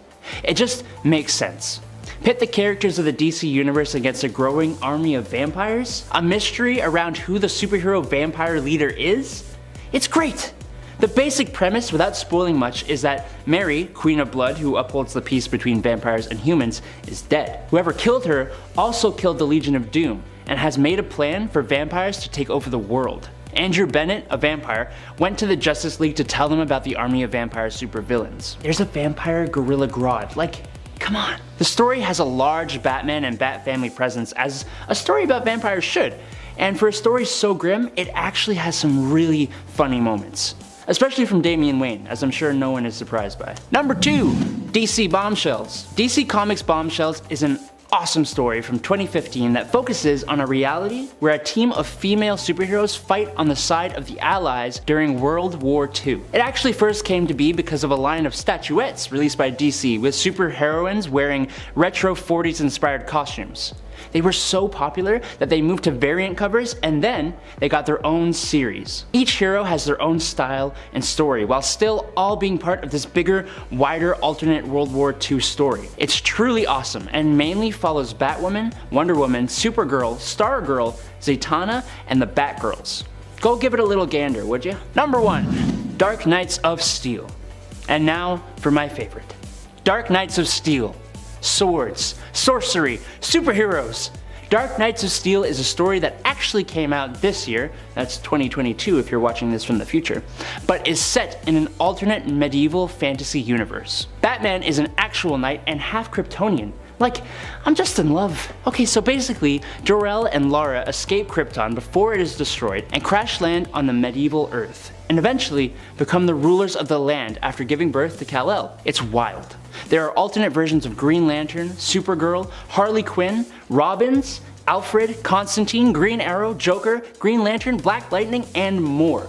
I love to see comic book publishers do these time-displaced stories. It's great. Number 10. Earth 3. The post-Flashpoint Earth 3 is similar to its pre-Flashpoint Earth, but way better. This Earth is the birthplace of evil. The mentality here isn't good versus evil, it's more like just evil. Strength is respected more than anything else, with the weak basically being annihilated. Instead of the Justice League, Earth 3 is home to the Crime Syndicate of America, whose members include Ultraman, Superwoman, Owlman, Power Ring, Johnny Quick, Sea King, The Outsider, Grid, and John Johns. Earth 3 was reintroduced in 2013 and has played a part in Darkseid War in 2015, Dark Knight's Death Metal in 2020, and in 2021 it was reborn again in the Infinite Frontier story. Like I said, when we started, the DC universe is complicated, but what's remained the same since 2013 is that some of the coolest stories come out of Earth 3. Number 9, Earth 1. Earth 1 and the number 10 pick are probably the oldest of the Earths and universes on this list. Earth 1 first appeared in 2008 in its New 52 form, but it introduced a whole spectrum of readers into the DC universe, and sales for its comics were through the roof. So I believe it deserves a spot on the list. Here, superheroes are all younger. and they all just started their superhero careers. Superman, Batman, Wonder Woman, the Teen Titans, and Green Lantern all have graphic novels that take place on this Earth, and they are all just fresher takes on the almost overdone superhero origin stories. With the characters all being younger, it was also very easy for younger readers to relate to, and gave the characters conflicts that they wouldn't have faced as their prime Earth counterparts. Number 8. Injustice Universe. The Injustice Universe of Earth 22 is the universe in which the events of the Injustice video game and its related comics take place, and it first popped up in 2013. So here in the Injustice world, Superman went a little bonkers. After the Joker tricked Supes into killing both Lois Lane and her unborn child, plus unintentionally blowing up Metropolis, Superman murdered the Joker and eventually became a tyrannical ruler of Earth. The Batman of Injustice creates an insurgency, eventually enlisting the aid of another Earth, Earth 1 of this reality. With the alternate Earth's help, he overthrew Superman's regime and rebuilt the world. And that's all just part of the first game. Number 7. The 53rd World. The 53rd World, named by the smart primates who live there, was a world unknown to the rest of the multiverse. It's set in a near future where presumably the world is inhabited by super smart apes, like Planet of the Apes style. Oh, and also, immortality was achieved in 2067, meaning that yes, all these ultra smart apes are immortal. We know that there exists alternate ape versions of Superman, Batman, the Atom, and Aquaman. The existence of this Earth was first revealed in 2018's Dark Knight's Rising: The Wild Hunt, when Detective Chimp was beginning to lose his intelligence. The ape heroes show up, recruited by Raven, Cyborg, and the Flash to help with the dark multiverse, saying they were here to help. Obviously. Detective Chimp, accompanied by the apes of the 53rd Earth, plus Flash, Cyborg, and Raven, go to help Earth Zero's Justice League fight the dark multiverse forces. That's kind of all we know about the 53rd Earth. I want more super apes! Number 6. Archive of Worlds. The Archive of Worlds isn't so much an alternate Earth, it's actually an artificial multiverse which contains pocket dimensions in the form of film reels. Now that's just kinda nuts on its own, but then take into account the fact that it was created by a mad god, Artur Io, who is the god of Tales, who is jealous of the new god of Tales, which is the internet. It's pretty nuts. He tried to steal the new god's soul and was instead encased in a Wayne Tech satellite where he created the Archive of Worlds. First appearing in Batman/Superman Volume 2, number 16 in 2021, the pocket dimensions include a world where Superman never came to be, as well as one where Batman never came to be, a world based on Hell, a Western world, a world based on the life of Alana Strange, and so many other unnamed worlds. Auteur.io eventually was cured by Batman, and he instead became Observer.io, which is a lot nicer. Halfway through into number 5, Batman Bloodstorm. At one point, Gotham City was attacked by a group of vampires led by Dracula. However, the vampires were defeated by Batman, who had become part vampire in the struggle. The Joker later lured the surviving vampires out of their underground lair and convinced them to allow him to be their new leader. The vampires accepted, and the Joker appointed a vampire named Creech to be his second in command. The Joker and his new gang then set out to conquer Gotham's underworld. Their first target was Cardona. The vampires ambushed Cardona and his thugs at their hideout, drank their blood, and transformed them into Night Stalkers like themselves. But yeah, you heard that right. The Joker of Earth 43 is Batman's archenemy, and a non-vampire leading a pack of vampires through fear. The ability to lead a group of vampires through fear is absolutely nuts, because like in every incarnation, vampires aren't really afraid of anything, aside from maybe other vampires or like steaks. Like nice medium steaks. That was a bad joke. You know what I mean, right? Like this is, how crazy is this version of the Joker to try to do that? I don't know. Like holy damn, or I guess unholy damn. Let's go on. And at 4, Dark Knight Returns. Like most incarnations, this Joker is a psychopathic mass murderer who is Batman's archenemy. Following Batman's retirement though, he gets confined to Arkham Asylum and falls into a catatonic state. But when Batman returns 10 years later, he comes back as well for a final showdown with the Dark Knight. It's unknown how he knows that he's back, but he just wakes up. The final showdown between the two ends in the Tunnel of Love, in which Joker hysterically stabs Batman in the stomach several times. But mid-stab, Batman instinctively breaks the Joker's neck just enough to paralyze him, but not kill him. Joker encourages Batman to finish him off, but Batman won't do it. So the Joker then finally says, "See you in hell," before, in a last act of revenge against his enemy, twists his own neck just far enough to kill himself, and framing his enemy for his own murder. Isn't that wonderful? That's freaking nuts. Who snaps their own neck to frame a guy? Okay? This is one of the freakiest scenes in all of comics. Like, what the living hell? And at 3, a serious house. In the world of Arkham Asylum, a serious house on a serious Earth, the inmates of Arkham Asylum have taken over and seized control of the staff. They're willing to release the hostages, but only if their one demand is met. Batman must be turned over to them and become one of their own. Commissioner Gordon informs Batman that the patients of Arkham Asylum have taken over the building and will kill the staff unless Batman agrees to meet with them, and the patients are of course led by the Joker, who kills a guard to spur Batman to obey his wishes. Two-Face meanwhile has degenerated even further into madness, and Batman is forced into a game of hide and seek, and told he has 1 hour to make his way through the maze-like corridors of Arkham and find a way out before his old foes are sent after him. Yep, yeah. The fact that Joker is just leading a whole gang of prisoners who have taken over Arkham is absolutely insane, and then the art style of this comic makes it one of the freakiest depictions of the Joker to date. Like, you've been seeing it, it's nuts. Penultimately, in at number 2, The Batman Who Laughs. The story of Batman of Earth 22 was not much different from that of any other version of the Caped Crusader. When he was a boy, Bruce Wayne watched his parents get murdered in an alley, vowing vengeance against crime. So he trained for years and became the hero Batman, fighting supervillains in Gotham City. Everything went sideways though when Joker started a killing spree across Gotham. The clown had discovered that he was dying from the same chemicals that had turned him into what he was, and wanted to make everyone die with him. He killed all of Batman's enemies, including the Penguin, Catwoman, Killer Croc, the Ventriloquist, a lot. Joker also killed Commissioner Gordon, who accidentally sprung an acid trap on his notebook and it melted his face off. After bombing a hospital and recreating the scene of Bruce's parents killing in front of him multiple times, Batman lost control and broke the Joker's neck. Unbeknownst to Batman though, the Joker exhaled a toxin contained in his heart, which infected anyone close to him if he died. In this case, it was Batman. This caused him to snap and basically become the new Joker, taking over Earth 32 and later on, gaining cosmic power. Yeah, cosmic power. Joker. But also Batman. No thanks. And finally, in at number 1, Death of the Family. When the Joker became obsessed over destroying the Bat family, he decided to arrange for his face to be surgically removed.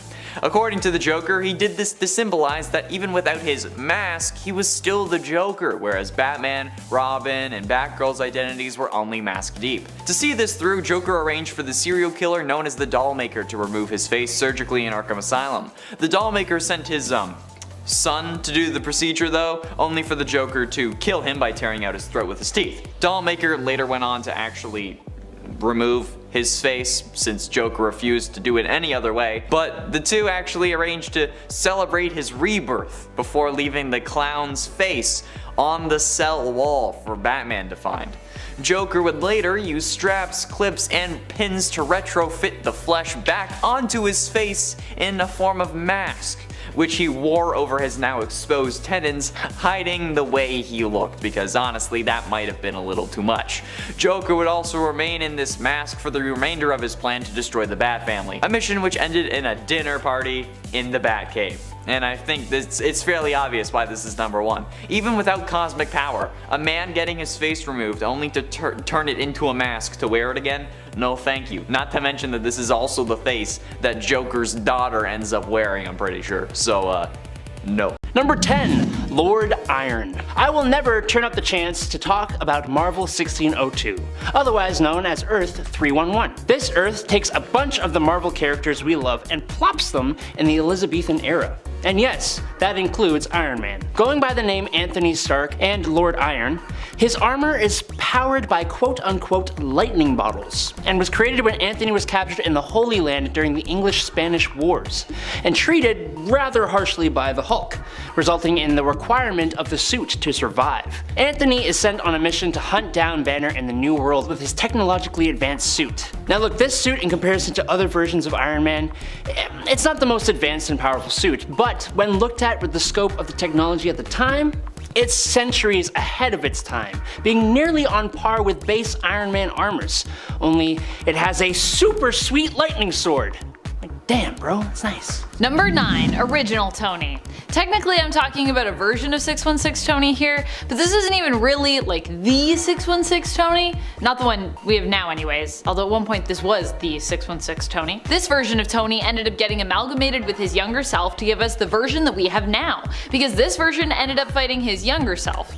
Yep, it all happened as part of the Crossing event. Ah yes, the Crossing event, what a marvelous time. During that event it was revealed that Tony was actually a sleeper agent for Immortus, aka an alternate name and persona of Kang the Conquerors. He is activated and ends up becoming somewhat unstoppable when it comes to the Avengers' power to defeat him, and Kang. Instead they enlist the help of a younger Tony Stark from the past, who actually almost dies fighting against his older self. In the end, however, Tony has a change of heart, and he basically sacrifices himself to save his friends and the world from Kang. However, as I said, this version of him would later be resurrected and then amalgamated with the younger Tony, who remained in 616 in his place. Together, they would give us the Tony Stark that we know and love today in the comics. Number 8. Exiles. Tony Stark, the undisputed monarch of Earth. What? Take a man with the intelligence, wealth, and power of Anthony Stark and make him unbothered by any kind of sense of morality. That's a man who can bring the world to its knees, but has the sense to not let them know it, and then be begged to take charge. Tony Stark of Earth 42777 acquired every world conglomerate. He organized a mutant war against humanity and then defeated their leader, Magneto, created a worldwide famine the likes of which was never seen before, and then invented the cures and vaccines to fix it, and then he got elected president. He developed weather controlling technologies to create biblical level natural disasters in Europe and Asia, having them beg for help to the point of giving up control. Central America and Canada had economic down spirals that brought them into the fold too, and he made a deal with Dr. Doom, who had attacked the Capitol and then taken out all the other democratic leaders in America, who he also destroyed after receiving a blast to the face that left him disfigured just like Emperor Palpatine. He's D-Life the Hulk. This version of Tony Stark is ruthless and powerful. Number 7. Shuri. Shuri is actually Black Panther's sister, and I gotta say, I love her as Black Panther. Shuri actually always wanted to be Black Panther ever since she was a young girl. At one point, her brother T'Challa agrees to train Shuri to help her prepare for becoming Black Panther should that day ever come. And come it did, so I guess it's good they did that training. Black Panther at one point becomes the king of the underworld, ruling alongside Bast, and in his place, Shuri is crowned queen, and also takes up the mantle of Black Panther. Like her brother, Shuri is exceptionally smart, strong, and is also a skilled fighter. Number 6. Cole Tiger. T'Chaka II is the son of T'Challa from the MC2 alternate Earth/future. T'Chaka is named after his grandfather, T'Challa's father, which is also why he's the second of that name.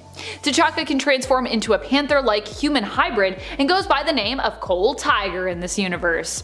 In his animal-like form, he is considered even more powerful in terms of his strength, speed, agility, and senses. We don't know who his mother is in this universe, I don't think, but MC2 is a universe filled with heroes' kids who grow up and basically become supers in their own right, such as Spider-Woman, aka May Parker, who also hails from MC2 or Earth 982 and is the daughter of Spider-Man and Mary Jane Watson Parker.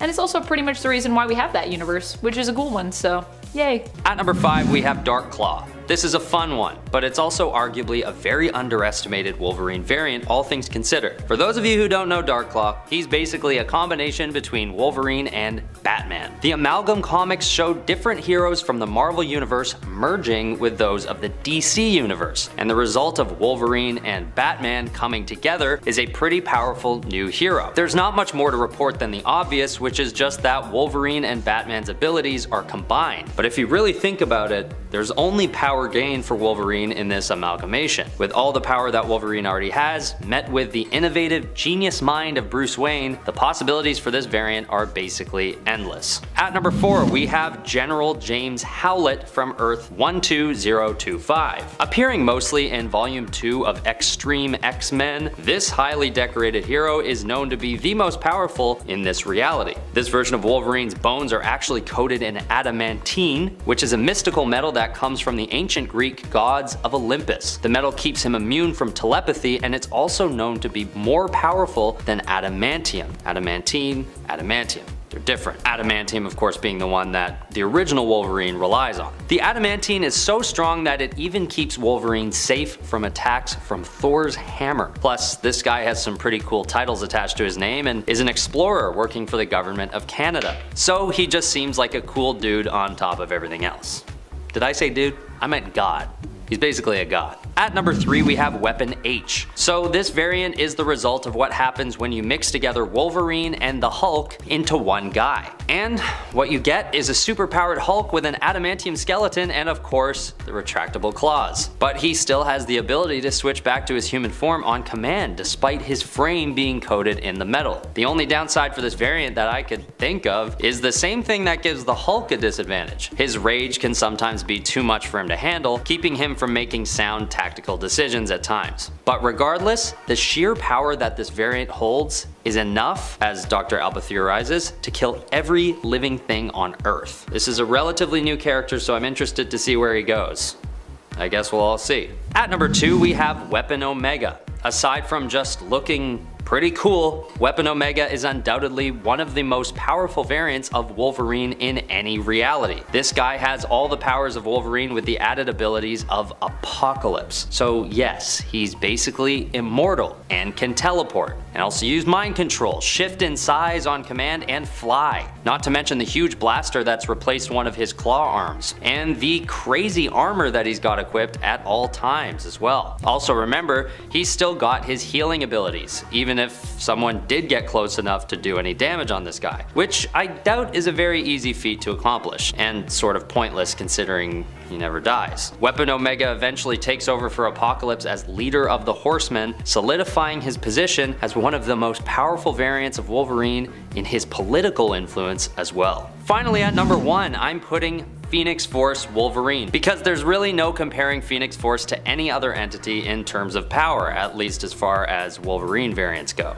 When possessed by Phoenix Force, Wolverine has the ability to manipulate matter at will, as well as warping reality and the fabric of the multiverse. Not to mention, if he wanted to, he could do what Dark Phoenix does and gain more power by consuming the energy of stars throughout the cosmos, if he so chooses. It's almost like his adamantium claws don't really add any extra gusta to his power set at this point, because instead of taking a stab at someone, he could just, you know, think about them being a pile of ashes and it would happen. He's such a powerful variant that he eventually reigns over the cosmos in a future alternate reality, something that old King Thor observes for himself. So yeah, Phoenix Force Wolverine at number 1. At number 10 is Feral Wolverine. This version of the hero is not given added power by any upgrades or magical augmentation, but by his own sheer will to cause harm. What happens is that Wolverine's adamantium is ripped out by Magneto through the pores of his skin, which is, of course, very painful and traumatic. So he gets extremely angry and loses all control as he's thrown into a blind rage to get revenge on Magneto. But aside from Wolverine's pain-driven fury, Magneto actually activates a new mutation that he didn't know was being held back by the adamantium in Wolverine. And this mutation basically turns him into an animalistic version of himself that is closer to an untamed beast than his usual strategic and tactically aware self. The only downside of this version of Wolverine is that he's so unhinged that he's not able to control any strategic approach to battle. At number 9 is Helverine. When the Red Right Hand sets their sights on Wolverine, acting on their strange grudge against him specifically, they banish Logan's soul and replace it with that of a demon. So, a demonic version of Wolverine is created and makes the superhero even more powerful, sending him into a demonic rage, killing many of Logan's friends in one bloody frenzy. It takes a lot of effort for the X-Men to finally subdue Helverine, requiring the whole team alongside Jean Grey as well as Logan's own soul to battle the demon out of Wolverine's body for good. This version of Wolverine shows how strong it is in a very short time, leaving Logan's friends and us readers alike hoping that the Red Right Hand will finally just leave Logan alone. At number 8 is Laura Kinney. Laura Kinney is the result of a top secret program that makes an effort to create another Wolverine. But when they can't find a subject to survive the process of bonding the adamantium to their bones, they decide to just clone Logan himself. But during this process, the Y chromosome is damaged and they instead create a female clone that they call X-23. She only has the 2 claws on either hand, but that typically isn't a hindrance for her since she does get empowered by the Enigma Force a number of times. And if you're not already aware, the Enigma Force is what gives Captain Universe his power. So Laura is really not to be messed with. She's also just a great fighter on her own, and she eventually escapes the lab and becomes a very successful hero by her own right. At number 7 is Lord of Vampires Wolverine. In What If number 24, Wolverine is bitten by Lord Dracula, which turns him into a vampire. And after some biting and killing as a blood-sucking ghoul, Wolverine decides he has to kill Lord Dracula and become the Lord of the Vampires himself. Then Wolverine goes and kills most of the X-Men, turning a few of them into vampires as well, and then controlling them and others with hypnosis. With his vampire army, he goes forth to take on all of New York City and then eventually the world. It's a fun, quick issue that explores an interesting question in a what-if context, but if you really take the character seriously and consider his powers, Lord of Vampires Wolverine is a very powerful variant. Wolverine is already an extremely powerful superhero, but with the ability to turn others into mindless vampires and then control them with mind powers, he becomes nearly unstoppable. At number 6, we have Zombie Wolverine. This variant is, on its own, maybe not the most powerful out of them all, considering he's made up of decaying flesh. But due to circumstance, he actually ends up being a real issue for his friends and enemies alike. During a fight against the Silver Surfer, this version of Wolverine loses his right arm and actually has it replaced by a cybernetic one. Not only that, but Zombie Wolverine also gains cosmic powers after killing and then devouring the corpse of the Silver Surfer. So aside from an insatiable hunger as a driving force for this variant, he's also got the whole cosmic power thing on his side, as well as a nifty cybernetic arm. Beware of Zombie Wolverine, he means business. Number 5, Earth X Black Panther. On Earth X, Black Panther is the one who guards the Cosmic Cube, being noble and powerful enough to be entrusted with such a valuable item of power. Captain America gave him the Cosmic Cube to guard, believing that T'Challa would protect it, even from Captain America himself, if he had to. On Earth 9997, T'Challa would also end up married to Storm, aka Aurora Monroe, and when the Terrigen Mists caused the world to mutate, he would become more panther-like in appearance. Likewise, the animals in Wakanda would also mutate, and they would actually become more humanoid in appearance. T'Challa from then on referred to them as the Ani-Men, and also believed them to be kind of a manifestation or a symbol of Wakandan gods as well. Black Panther on Earth X, thanks to his further mutation, is actually believed to be even more powerful possibly than his main continuity counterpart. Number 4, MCU Black Panther. In the Marvel Cinematic Universe, Black Panther was played by Chadwick Boseman up until his untimely death in 2020. While the future of the character remains uncertain in the MCU, what we do know is that with Boseman in the role, T'Challa as Black Panther in the MCU proved to be one of the greatest heroes out there. We saw both his capacity to be an inspirational hero who also listened to those around him, with Nakia helping him to see the benefits of revealing Wakanda's true wealth and power to the world so they could actually help others the world over with their knowledge and their technology.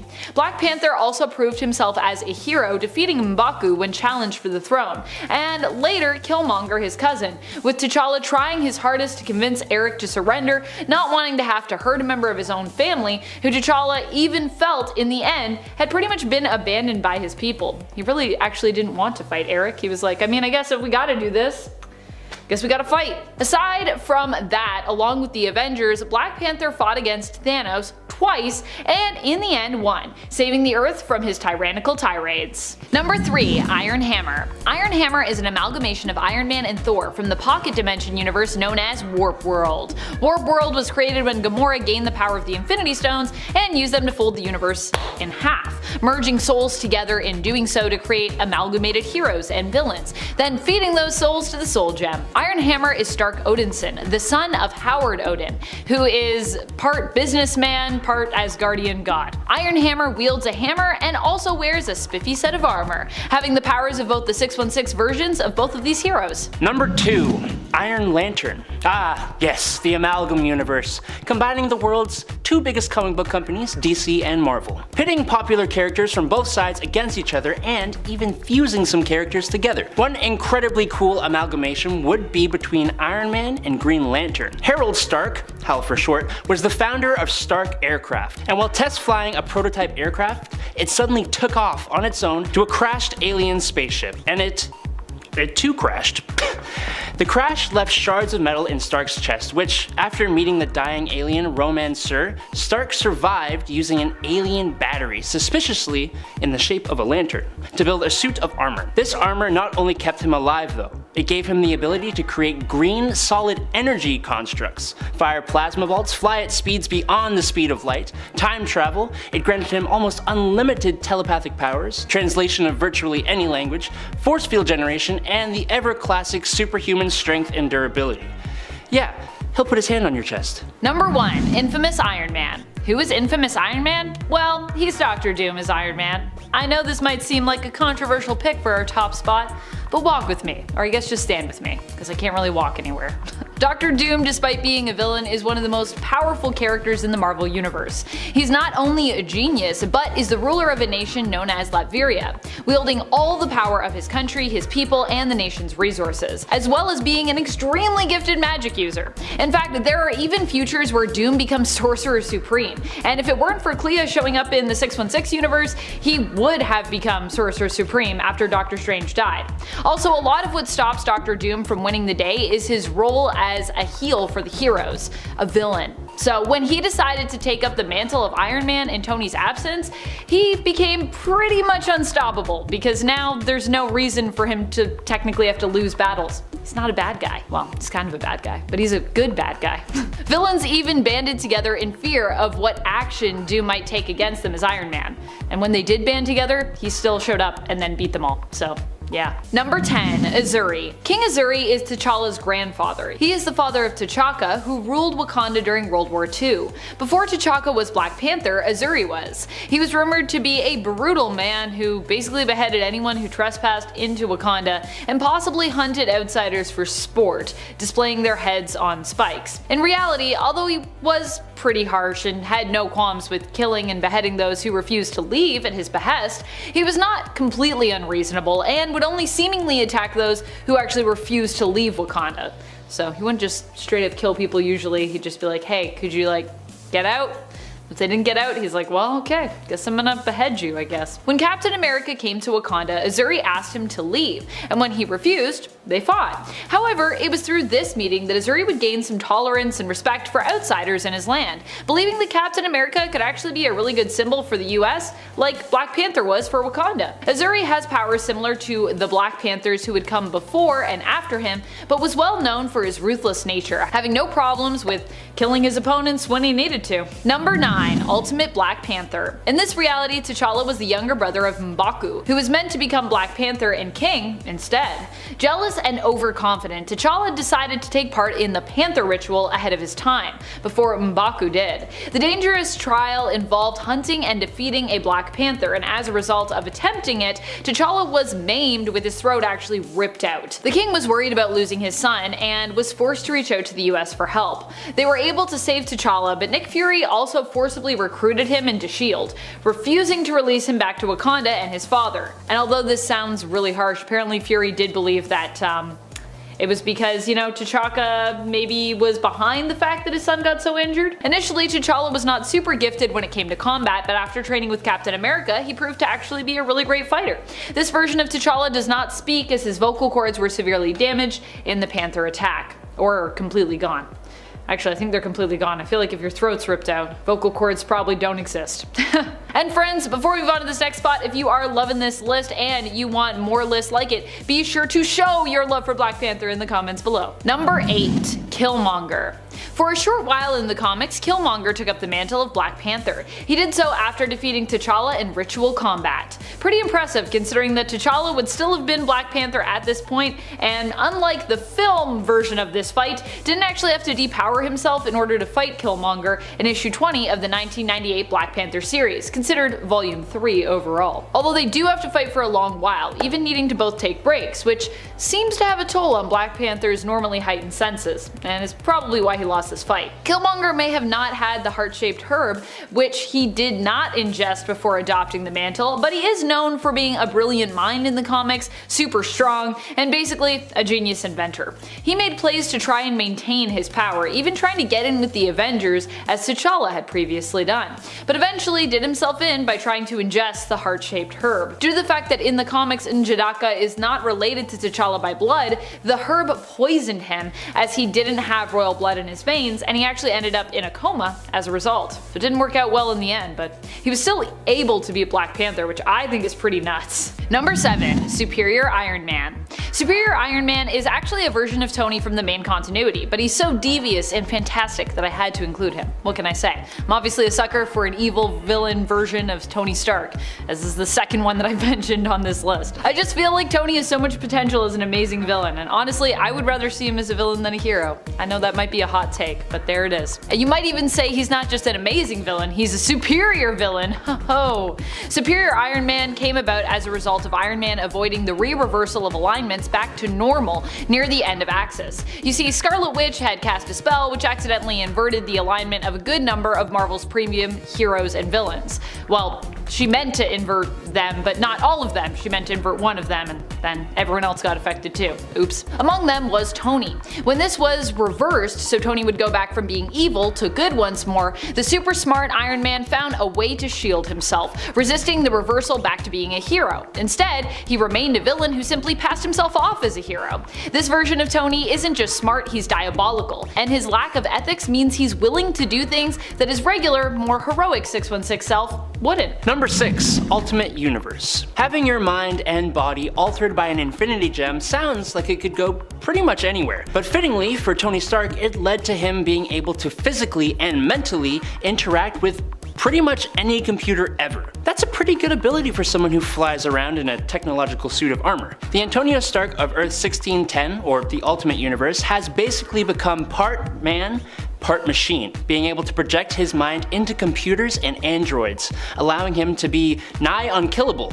Proven when the Master, Reed Richards, seemingly brought his demise, but he became a non-physical entity which could manifest itself via computer systems. When actually physically inhabiting an Iron Man armor, he gains the usual abilities, plus force fields and cloaking. He's also got nanites in his bloodstream that he uses to control his suits, as well as open locks, defuse boom booms, and interact with all forms of tech. This Ultimate Universe Iron Man, like quite a few of the other Ultimate Universe characters, is pretty ultimate. Number 5. Venom Hulk. Now, this has happened in the 616 continuity. In Absolute Carnage, Venom abandons Eddie Brock to bond with a more powerful character to take on the null-boosted Carnage, the Hulk. It looks amazing, with Venom barely even being able to fully cover the Hulk's massive body. But while you may think this combo would be a game changer for the heroes, it is ultimately really disappointing, as Bruce is dealing with his Devil Hulk persona and Carnage targets this. Hulk reverts back to Banner and then gets his spine ripped out, way too fast. Luckily, we get a slightly less awesome looking version of Venom Hulk. In What If number 4 on Earth 1089, we see a Venom symbiote fully bond with Spider-Man in their first encounter. He feeds off him until he encounters the Hulk. Now, if I was a symbiote and I had the choice between Peter Parker and the Incredible Hulk, I'd probably ditch Peter Parker just like Venom did here. He easily takes over the simpler mind of the Hulk. Venom feeds off the gamma radiation of the Hulk, eventually moving on to Thor, but the potential of this kind of amalgamation is just I don't know. I think I gotta change my underwear now. Yeah. Number 4, Infernal Hulk. I think superheroes need to stop banishing Hulks. It doesn't do anything but make them more mad. And in this case, you turn them into a demon. In the universe of Earth 11638, Bruce Banner has become the Sorcerer Supreme after being Doctor Strange's apprentice. And to sidetrack for a moment, could you imagine Bruce Banner running around like Mickey Mouse in The Sorcerer's Apprentice? You can't tell me that wouldn't be entertaining. Anyways, using the magic he learned, he managed to separate the Hulk persona from himself and send it to hell. For Supreme Sorcerer, you think he would have a bit more forethought. Sending the Hulk to hell managed to get him corrupted by demons, turning him into the Infernal Hulk and giving him some pretty powerful demonic abilities. Now, after some time, Earth 11638 is visited by the Earth 616 Bruce Banner alongside Deadpool and Spider-Man. The Infernal Hulk clawed his way back into the mortal plane by trading places with the Hulk persona of Earth 616 Bruce Banner. Spider-Man, Deadpool, and Sorcerer Bruce Banner come up with a plan by reversing the spell that banished the Hulk persona and sacrificing Magic Bruce so the Infernal Hulk had nowhere to go, effectively ending the whole thing, and it was all thumbs up after that. I don't know. Number 3, Maestro. I feel like we have talked about him way too many times to count, but for those of you who don't know, Maestro is the dystopian future version of Hulk, the variant of Hulk that haunts his own dreams. He rules over the creatively named city of Dystopia as an incredibly evil and immoral dictator. Years and years of radiation due to the nuclear conflict that spawned this dystopian future had made Maestro sick and villainous, as well as twice as strong as the base level Hulk, but with all the intelligence of Banner to boot. This bearded green behemoth has been a fan favorite character since his introduction in the Future Imperfect storyline, and his backstory, fighting the Human Torch, Doctor Doom, Namor the Submariner, and Abomination, is pretty intense and a fun read. Not to mention his debut where he fights the Incredible Hulk and defeats him like it's absolutely nothing to him. Such a great character. I think he needs to show up in the MCU, like sooner or later, please. Just once. Just one time. Just one time. Number 2, Immortal Hulk. Who knew that all those times Bruce Banner should have lost his life and was saved by the Hulk, he actually did, and was revived. Apparently, all these revivals actually made Hulk more and more powerful, resulting in the Immortal Hulk, which is one of the most powerful versions of the Hulk we have ever seen. He's articulate. He seems to be more intelligent than Banner, and his strength is nearly unrivaled. He can literally smell when someone is lying, which is just kind of insane by itself. But I think the strangest thing is that he will only come out at night, kind of like how the original Hulk did. But now, the Hulk won't even come out to actually save Banner's life anymore. Like when Bruce caught a bullet to the head and was actually lifeless on the ground until nighttime came and the Immortal Hulk came out. The Immortal Hulk storyline is also incredible, and you should absolutely check it out. But just to warn you, while the art is really good, it can be really graphic and kind of freaky at times, so you've been warned. Number 1, Breaker of Worlds. I said the Immortal Hulk was the most powerful Hulk we have been shown, but there is an alternate one shown in the same Immortal Hulk storyline that kind of tops everything else, like ever. In Immortal Hulk, we meet the One Below All, the representative of all destruction and death in the Marvel Universe, and the antithesis to the One Above All, who is basically God. He is an incredibly powerful being who is thankfully trapped in the below place, and exists through gamma mutated characters like the Hulk and Abomination and all those guys. But not on Earth TRN 781. In this reality, the One Below All managed to destroy the soul of Bruce Banner and take his place inside the Hulk's body, possessing the Hulk. This possessed Hulk goes on a mission of destruction, removing crazy powerful characters like Franklin Richards and Galactus, and consuming them to gain their power, becoming more and more powerful, until he found the sentience of the 8th cosmos, and did the exact same thing to him too. Fast forward about 10 billion years, and the Breaker of Worlds had destroyed all life and all planets in the multiverse. But now we move on to the 9th cosmos, I think. I think that's how that works. I really don't know. All I know, or even understand, is that this version of the Hulk is massive, bigger than the biggest planets, which he destroys with his giant emerald fists. He is empty and hollow and utterly terrifying. A godlike being who transcends understanding. He's sweet. You should check him out. Number 10, Ultimate Hulk. Just like every villain who is warned not to experiment on himself, the Ultimate Universe Bruce Banner, who thought he perfected the Super Soldier Serum, used it on himself, which had a pretty unfortunate effect. Instead of becoming big and strong like Captain America, he became big and strong like Bull, or like Hulk, I guess, and tore apart the lab he was working in. So already this is a different kind of Hulk. You know, no gamma explosion caused this monstrosity. When he mixed Captain America's serum with his Hulk serum and injected himself though, he became a gray monstrous Hulk and became a bit more villainous. Not necessarily on purpose, but I mean, he ate people, said some pretty not okay things, and rampaged around New York giving the newly formed Ultimates a threat to fight. He did eventually become a bit more of an on-again, off-again hero, even though he allied himself with the Maker at one point. But I mean, at least he wasn't actually as powerful as the original 616 Hulk, which makes him a bit better to deal with. Number 9. Aborigine Hulk. Ever heard of the House of M? When Wanda Maximoff changed reality to make the mutant Magneto the ruler of the world with his family? Well, in this world, when Bruce Banner transformed into the Hulk after the Gamma explosion, it is believed by Mr. Ross that he is a spy of Magneto, and he is hunted down like normal. But not like normal, he travels all the way to Australia, and he settles in with a group of Aboriginals where he becomes a part of their tribe, and finds an inner peace with Banner and the other guy. But of course, the conflict between the mutants and the last remaining resisting humans finds its way to the outback and onto the territory of his Aborigine tribe. With a kind of control over the Hulk persona, Hulk and Banner help the humans halt their persecution by their mutant overlords, eventually helping AIM to rule Australia. There's this really cool moment where Hulk is like using a whale to cover a submarine. It looks amazing, I promise. Just check it out. Number 8.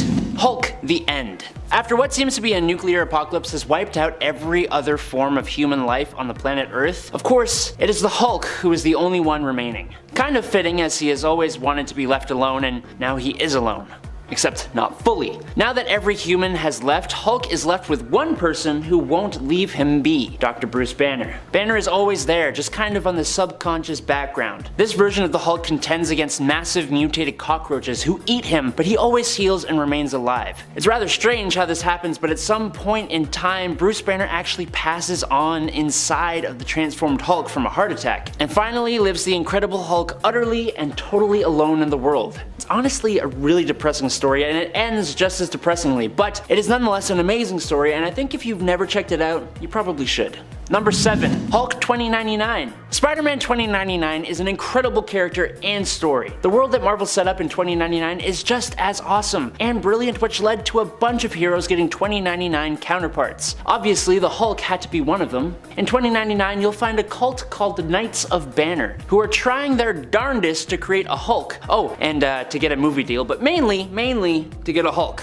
Or a Hulk-like thing. A man named John Eisenhart joins up with the cult, and after an upset cult member triggers a gamma explosion, Eisenhart is transformed into a new version of the Hulk. Now this alternate Hulk is just a smidge different from our regular Hulk. Like, I don't know, his super strong prehensile tongue. That's a big one. His crazy long hair could be considered another. He had sharp teeth and very strong claws, and he also isn't a savage Hulk, so his strength is not limitless. But yeah, I'd still run from this monstrosity. Number 6. The Lizard Hulk. In Spider Island, New York has been captured and taken over by an evil Spider Queen, who not only rules the citizens, but has also turned most of them into mindless spider people. She has even turned a large number of heroes into scary looking spider mutates. Hulk is one of those heroes. Now, while this version of Hulk could honestly make this list, there is a point in the story where Flash Thompson, otherwise known as Agent Venom, who leads a resistance against the Spider Queen and is trying to cure the spider virus, infects Hulk with the blood of Dr. Kurt Connor, or as he is otherwise known,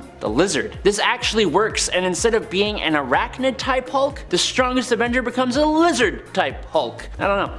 He fights alongside a werewolf Steve Rogers, a vampire Carol Danvers, and a Green Goblin Tony Stark. It's pretty cool. And he himself is pretty impressive. I mean, just look at the power set he now possesses. All his gamma mutated physiological abilities, his limitless strength, and all that loveliness, plus the abilities of the Lizard from 616. Including that sweet tail. Number 5. Darkhold Iron Man. As we glimpse into the Darkhold, we get to see into the much darker reality of Earth 21129 when it comes to Tony Stark's tale. Here in Darkhold Iron Man, issue number 1, we meet Tony Stark, who becomes obsessed with the armor that he's building, despite the fact that once in said pieces of armor, they cannot be removed, as they bond to Tony in such a way that removing the armor also removes his skin.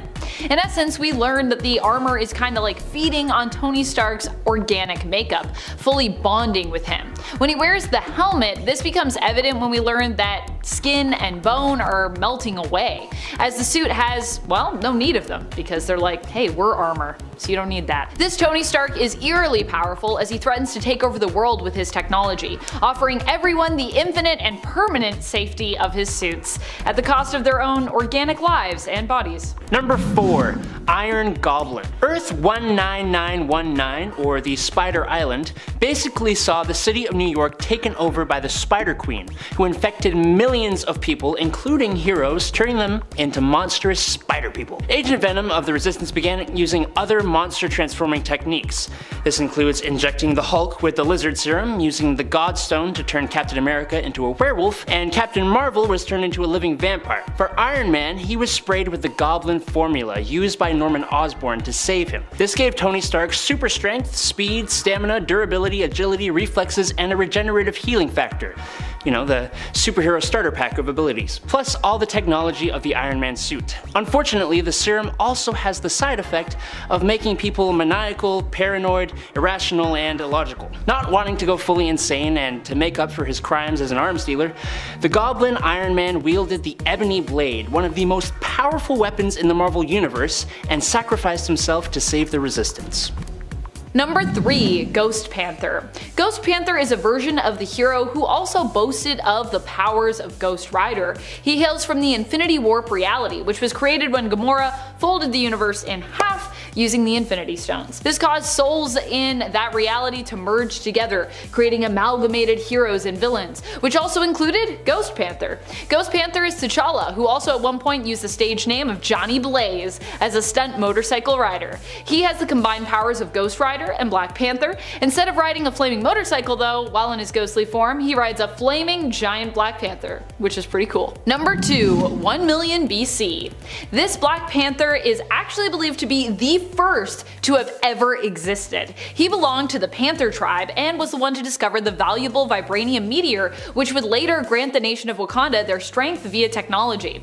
This Black Panther belonged to what is believed to be the first ever Avengers team, the Stone Age Avengers, or the 1 million BC Avengers, as they are sometimes known. Other than Odin, this Black Panther was the first person to wield Mjolnir, being declared worthy by the hammer and therefore able to do so, which is also pretty crazy. Number 1. Star-Lord. In the Disney Plus animated series What If, we got our own alternate version of Black Panther featured as a main character, also featuring Chadwick Boseman's final MCU performance in the episode where he voiced T'Challa for the last time. Here T'Challa has a different fate. Instead of remaining in Wakanda and eventually becoming King and Black Panther, he is abducted by the Ravagers, with Yondu believing he is the son of Ego that he was sent to Terra, aka Earth, to retrieve. It turns out that Yondu was kind of wrong about that, but aside from that, Yondu also becomes quite attached to this kid. T'Challa joins the Ravagers, excited to explore the cosmos with them, and ends up becoming Star-Lord, a character who is insanely powerful and who basically defeated Thanos with like a simple conversation, convincing him that what he was doing was pretty much wrong. So no snap in this universe. Instead, Thanos ends up actually as Star-Lord's ally, crewmate, and friend, which is also pretty cool. Number 10. Dark Multiverse Superman. Now, I don't know if this is laziness, but the Dark Universe version of Superman doesn't really get much justification as to why his mind snapped and he killed millions of people, his own family, and most of the other superheroes. The Batman of this universe, after seeing this Superman kill his own wife, and after he cuts off Batman's arm, decides that this guy just ain't it.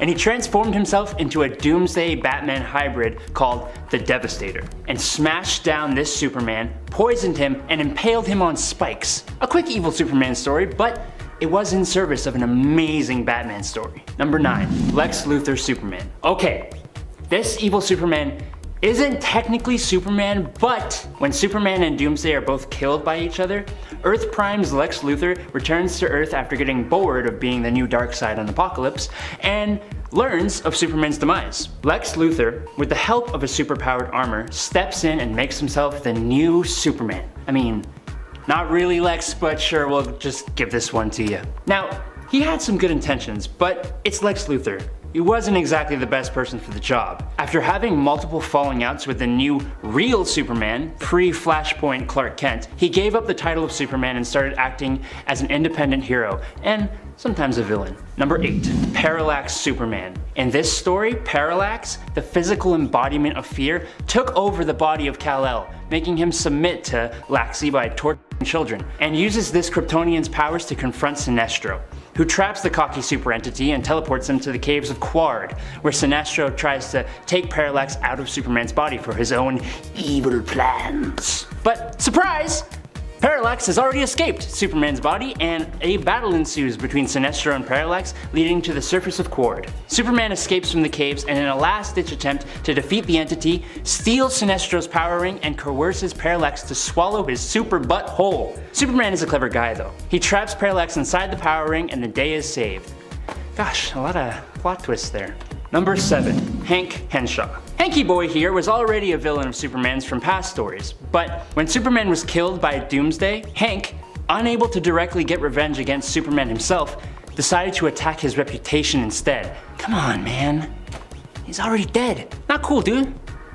Not cool. After creating a Kryptonian cyborg body using the birthing matrix, he took on the guise of Supes and went about destroying Superman's memorial plaque. Then he saved the president to get clout so the president would recognize him as the real Superman. Eventually, he and Mongol destroyed Coast City, and the real reborn Superman, with the help of others, defeated and discredited him. At least he looked really cool. Number 6. Overman. Now this version of our favorite red and blue man didn't end up in Kansas when he was ejected from Krypton. No. This Kal-El found himself in Sudetenland, Germany in 1938 and was acquired by a certain mustached fascist. With Kal and Kryptonian tech, the Reich were obviously able to win World War II and rule over the entire planet. Later, Overman would become disgusted with the stashed man when the Holocaust had been finalized, although he still served the state. It's kind of a weird set of morals there, dude. Eventually, he was cloned and received a love in the form of Overgirl, but after her death, he was completely heartbroken, and he supplied information to the freedom fighters who long opposed the fascists, which eventually led to the death of the new Reichman, the Justice League, and the city of Metropolis. With the grief of all these losses holding him down, he was overthrown by his friend. Damn.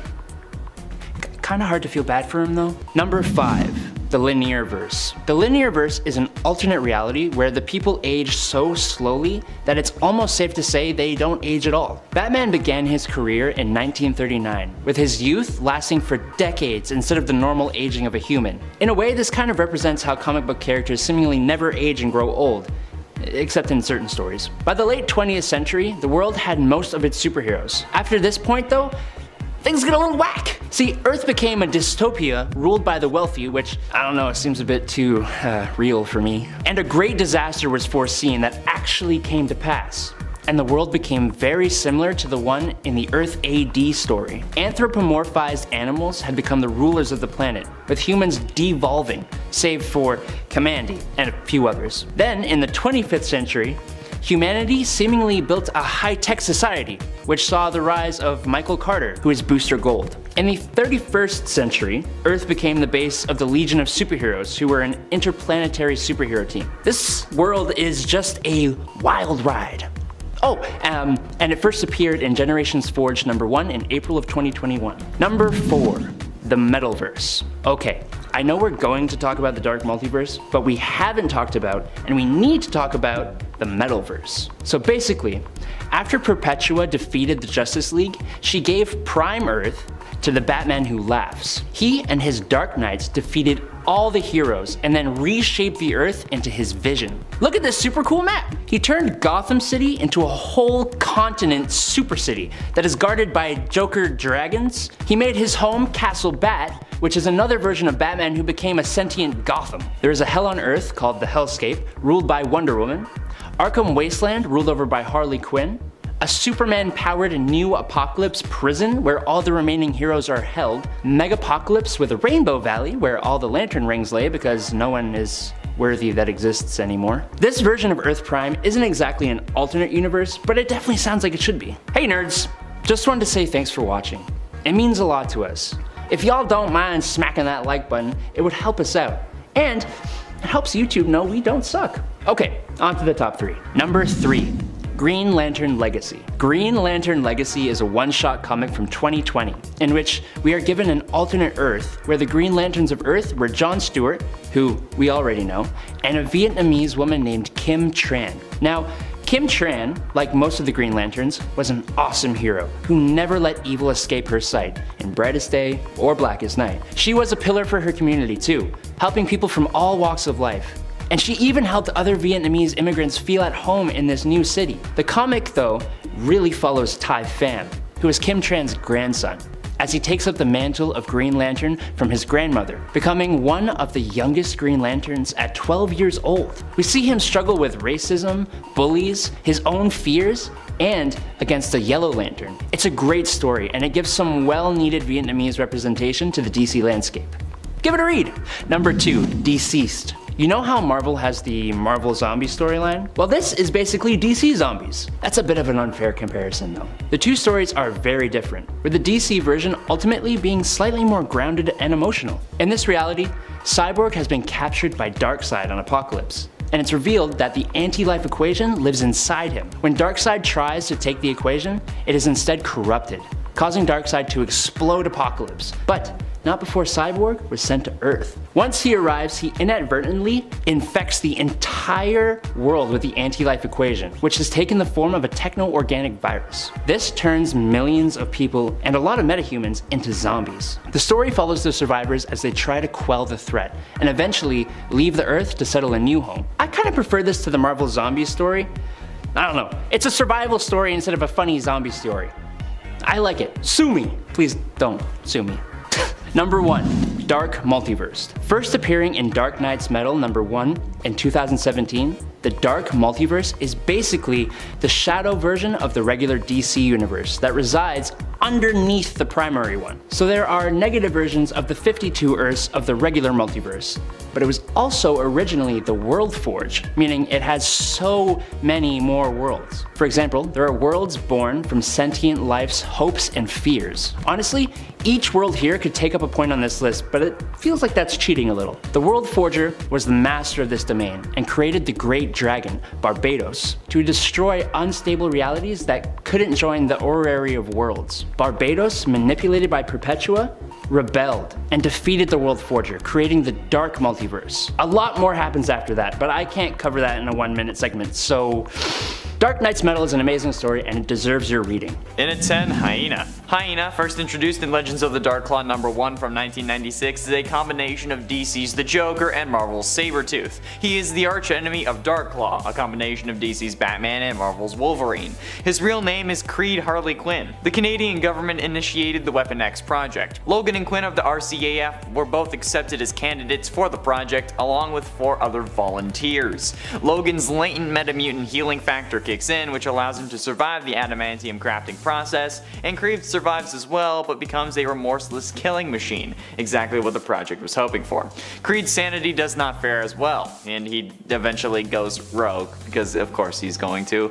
And Indestructible, known as adamantium, was also bonded to Creed's skeleton as well as Logan's, and he was given claws made of the same substance. Unlike Darkclaw, however, Creed was physically deformed as a result of the experiment and went insane. Project X also triggered metamutant abilities in Creed, who became known as Hyena. Hyena, also known as the Cackling Canine, will not stop his maniacal grinning until his arch-nemesis Darkclaw is destroyed. He also has a gang called the Pack, which is actually kinda cute, but still terrifying. In at 9, Martha Wayne. When Barry Allen altered the timeline so that his mother lived, a lot changed, along with Martha Wayne. She had initially been the mother to Bruce Wayne, who would have become Batman when she was killed in the alleyway by Joe Chill, but Barry's mom surviving somehow resulted in her and her husband, Thomas Wayne, surviving Joe Chill's fateful ambush, but their son dying as a result. Butterfly effect, I guess.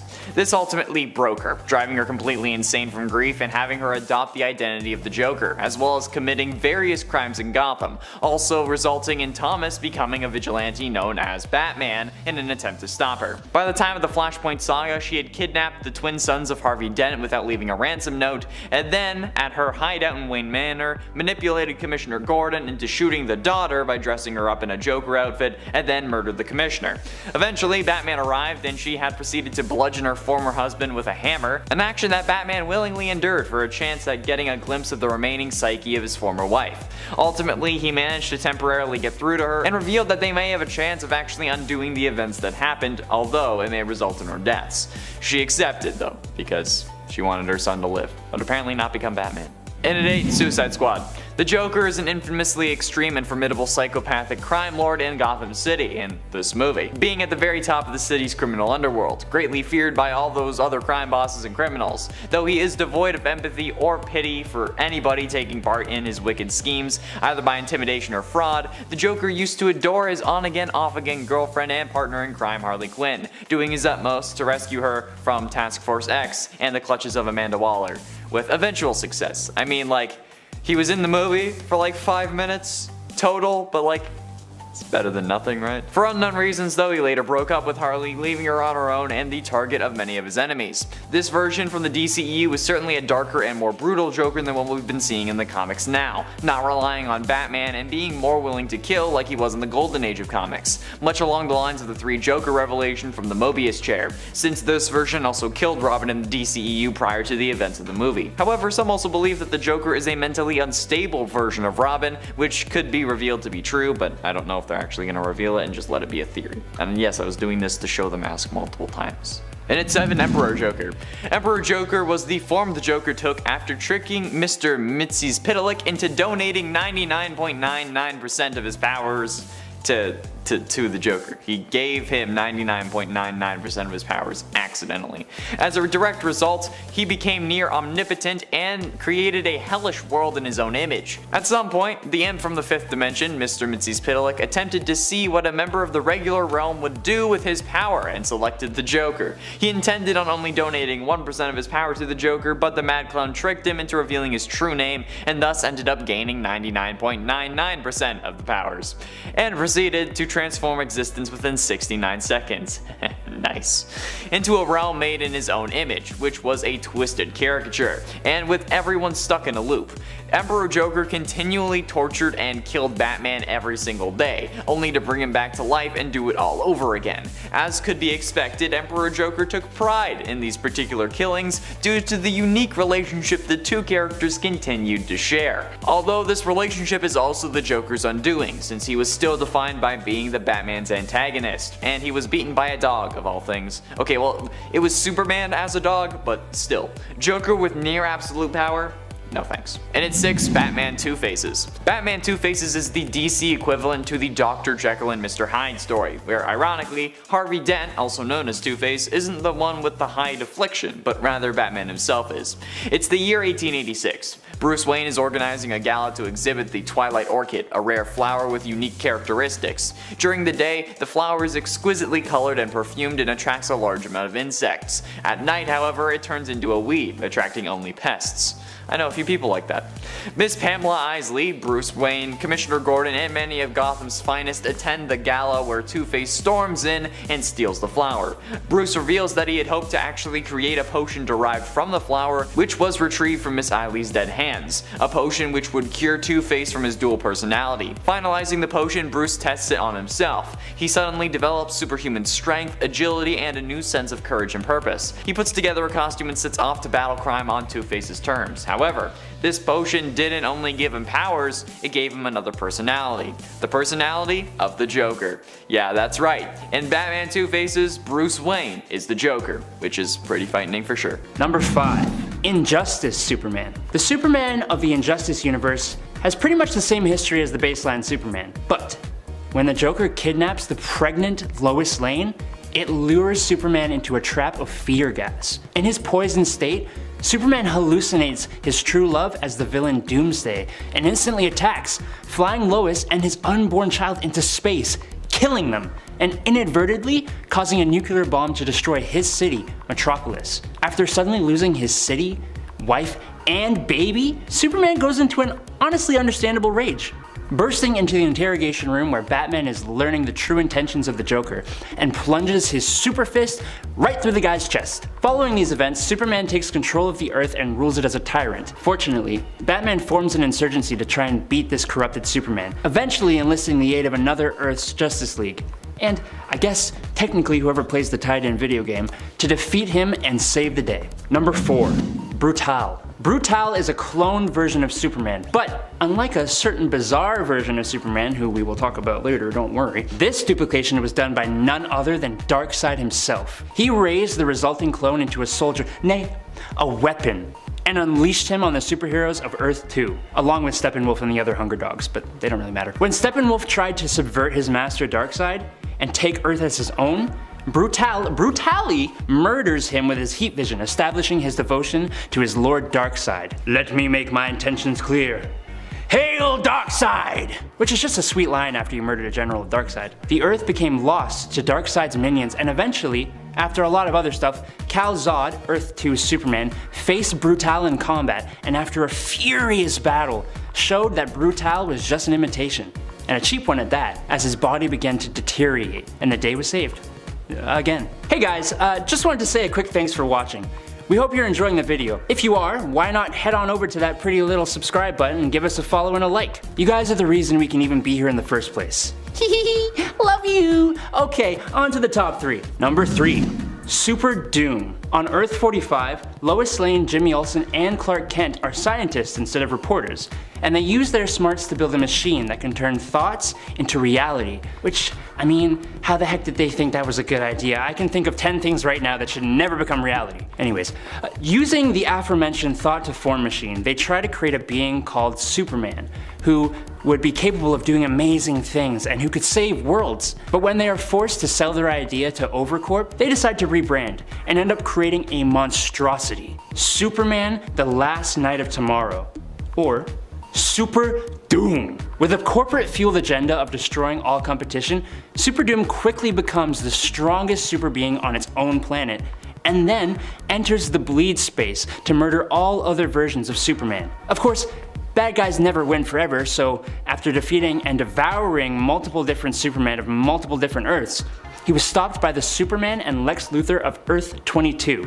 who stranded him between universes. He's since been used in a few other storylines and remains one of the most formidable evil versions of Superman to this day. I mean, he didn't even die. Number 2. Bizarro. When Lex Luthor gets the plans for a device called the Duplicator Ray, he modifies the device and uses it to try and create a clone of Superman, who will follow his every order without question. But since our Lex can't seem to do anything right, the resulting doppelganger is an unintelligent, unpredictable, backwards version of Superman, eventually known as Bizarro. Bizarro is a main villain for Superman, appearing in many stories, and I'm so glad because, gosh, he's just so fun to see! Eventually, Bizarro gets a case of the blues and longs for love, and gets the hots for Lois Lane. Lois isn't really interested, but being the great gal that she is, she uses the Duplicator Ray on herself, creating a Bizarro Lois Lane. And the two eventually leave Earth to settle another Earth-like planet they fittingly name Bizarro World. Or, and forgive me here, Hetre, which is Earth backwards, which they populate with more and more duplicates of themselves. But don't worry! They have pretty rock necklaces that say Bizarro and Bizarro Lois 1, so we don't get confused. Number 1. Ultraman. In the universe of Earth 3, things are a little turned upside down. Instead of being driven by the morals of good versus evil, the people of this universe are inspired by strength above all else. I can't really relate. Born on a dying Krypton where Kryptonians evolved to be empowered by green kryptonite to a maniacal version of Jor-El aptly named Jor-Il, baby Kal-El is jettisoned off to Earth. But instead of the classic morals, he's instead inspired by his father to become the strongest possible being with absolutely no weaknesses in himself and the others around him. When Kal lands on the farm of Johnny and Martha Kent, he uses pieces of green kryptonite to empower himself and forces the dysfunctional couple to be his parents until the totally mature age of 7, when he murders them both and sets the farm ablaze. Eventually, this self-proclaimed Ultraman murders the President of the United States of America and takes control of the world, creating the Crime Syndicate of America with other evil alternate versions of classic characters, including an evil Wonder Woman, Superwoman, and evil version of Batman, Owlman, who have a pretty toxic love triangle. At number 10, we have Johnny Quick of Earth 3. In this dimension, the Justice League exists as a legion of criminals called the Crime Syndicate, made up of evil versions of the heroes we're used to seeing in the Justice League. Flash's evil counterpart, Johnny Quick, has powers similar to Barry Allen and is credited with defeating the first iteration of the Doom Patrol alongside his girlfriend and partner in crime Atomica. He also traps the Justice League of Prime Earth in the Firestorm Matrix, which is a pretty impressive demonstration of power on its own, and it may suggest that he is more in tune with his abilities than Prime Earth's Flash, giving him a spot on this list without question. However, he is soon defeated by Captain Cold, who freezes one of his legs and shatters it before breaking his neck.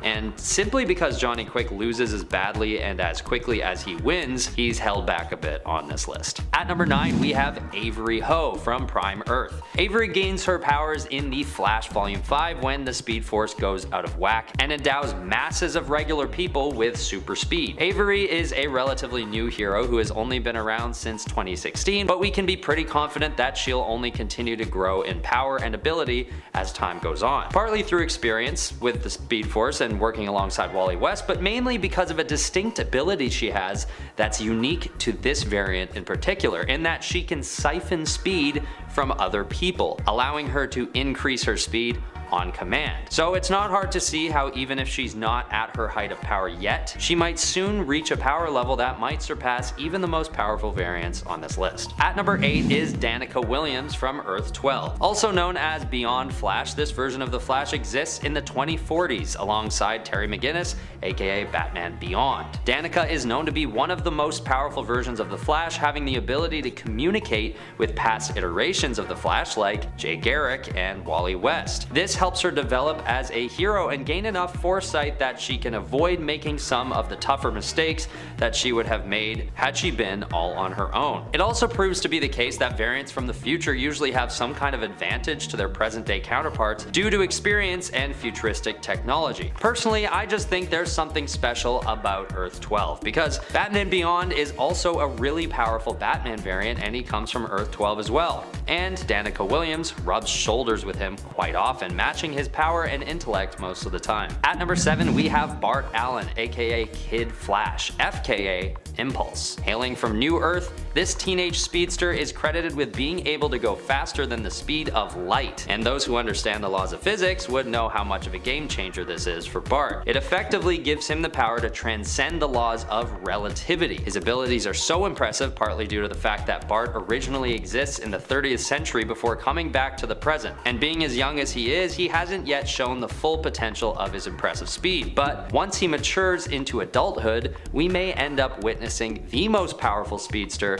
that the world has ever seen. The only thing that sets him back on this list was his struggle with an illness that caused him to age pretty rapidly. He is able to get it under control, but he ages about 10 years in the time it'd take anyone else to age 2. So we hope this doesn't hinder him any further because he's one of the most powerful Flashes out there and has tons of potential. At number 6, we have Reverse Flash. First appearing in the Flash 139 as far back as 1963, Eobard Thawne is an evil opposite to the Flash that gets his powers from the Negative Speed Force. But don't let the name confuse you, the Negative Speed Force doesn't negate anything. This inverted variant of the Flash can reach insane speeds and can even move through objects and walls, cause whirlwinds using his body, and most impressively of all, he can travel between dimensions at will. Not only this, but he has electrokinesis, which allows him to charge up electrical energy from his movement and fire blasts of Negative Speed Force lightning at his victims. He can even use this power to steal years of life from his targets and age them to death. And if someone gets the better of him, Reverse Flash even has a healing factor that allows him to mend wounds and even regrow limbs. Number 5, Robot Man. This version of our favorite cybernetic hero comes from the Kingdom Come universe. In this storyline, Victor Stone actually becomes fully integrated with his robotics, losing his physical humanity in the process. But thanks to this being the future, technology is a little bit more advanced and he becomes made up of a liquid metal, all Terminator T-1000 style. Since he can shape his form in any way he wants, he chooses to look as human as possible, at least in shape. He's still all super super shiny liquid metal, so it doesn't really work out fully, but...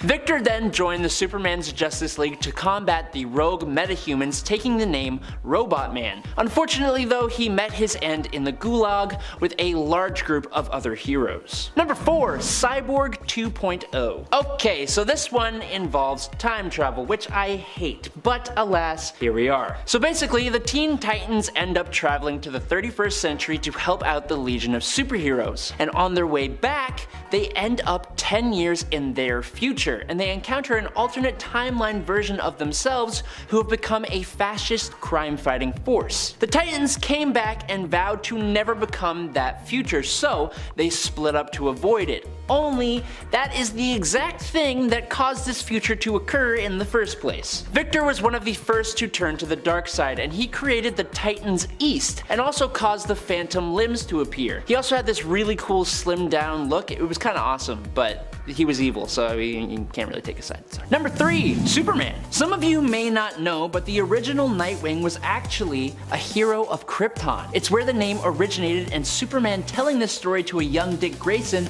is what inspired him to take on the name Nightwing. But did you know Superman himself took the name? And even before Dick Grayson did it. Yes, Superman Kal-El has been Nightwing twice, in fact. In pre-Crisis, he was the first ever to be called Nightwing in 1963. Now, at this time, he actually had no powers, and he took on the name, while Jimmy Olsen took on the counterpart to this, the first Flamebird. The second time, Superman donned the Nightwing identity on a reformed Krypton in the post-Crisis world, alongside Lois Lane as Flamebird. These two heroes were both Kryptonian legends, and Superman wasn't the only Krypton native to take on the role over the years either. Number 2. Joker. On Earth 31, this version of Dick Grayson never actually became Nightwing. In fact, working under the much more strict, mean, and militaristic Bruce Wayne, Dick was even fired from being Robin for incompetence, presumably caused by not getting past the death of his parents. Years later, and this version of Grayson goes a little insane. He goes through an experimental procedure that makes him essentially immortal through cellular regeneration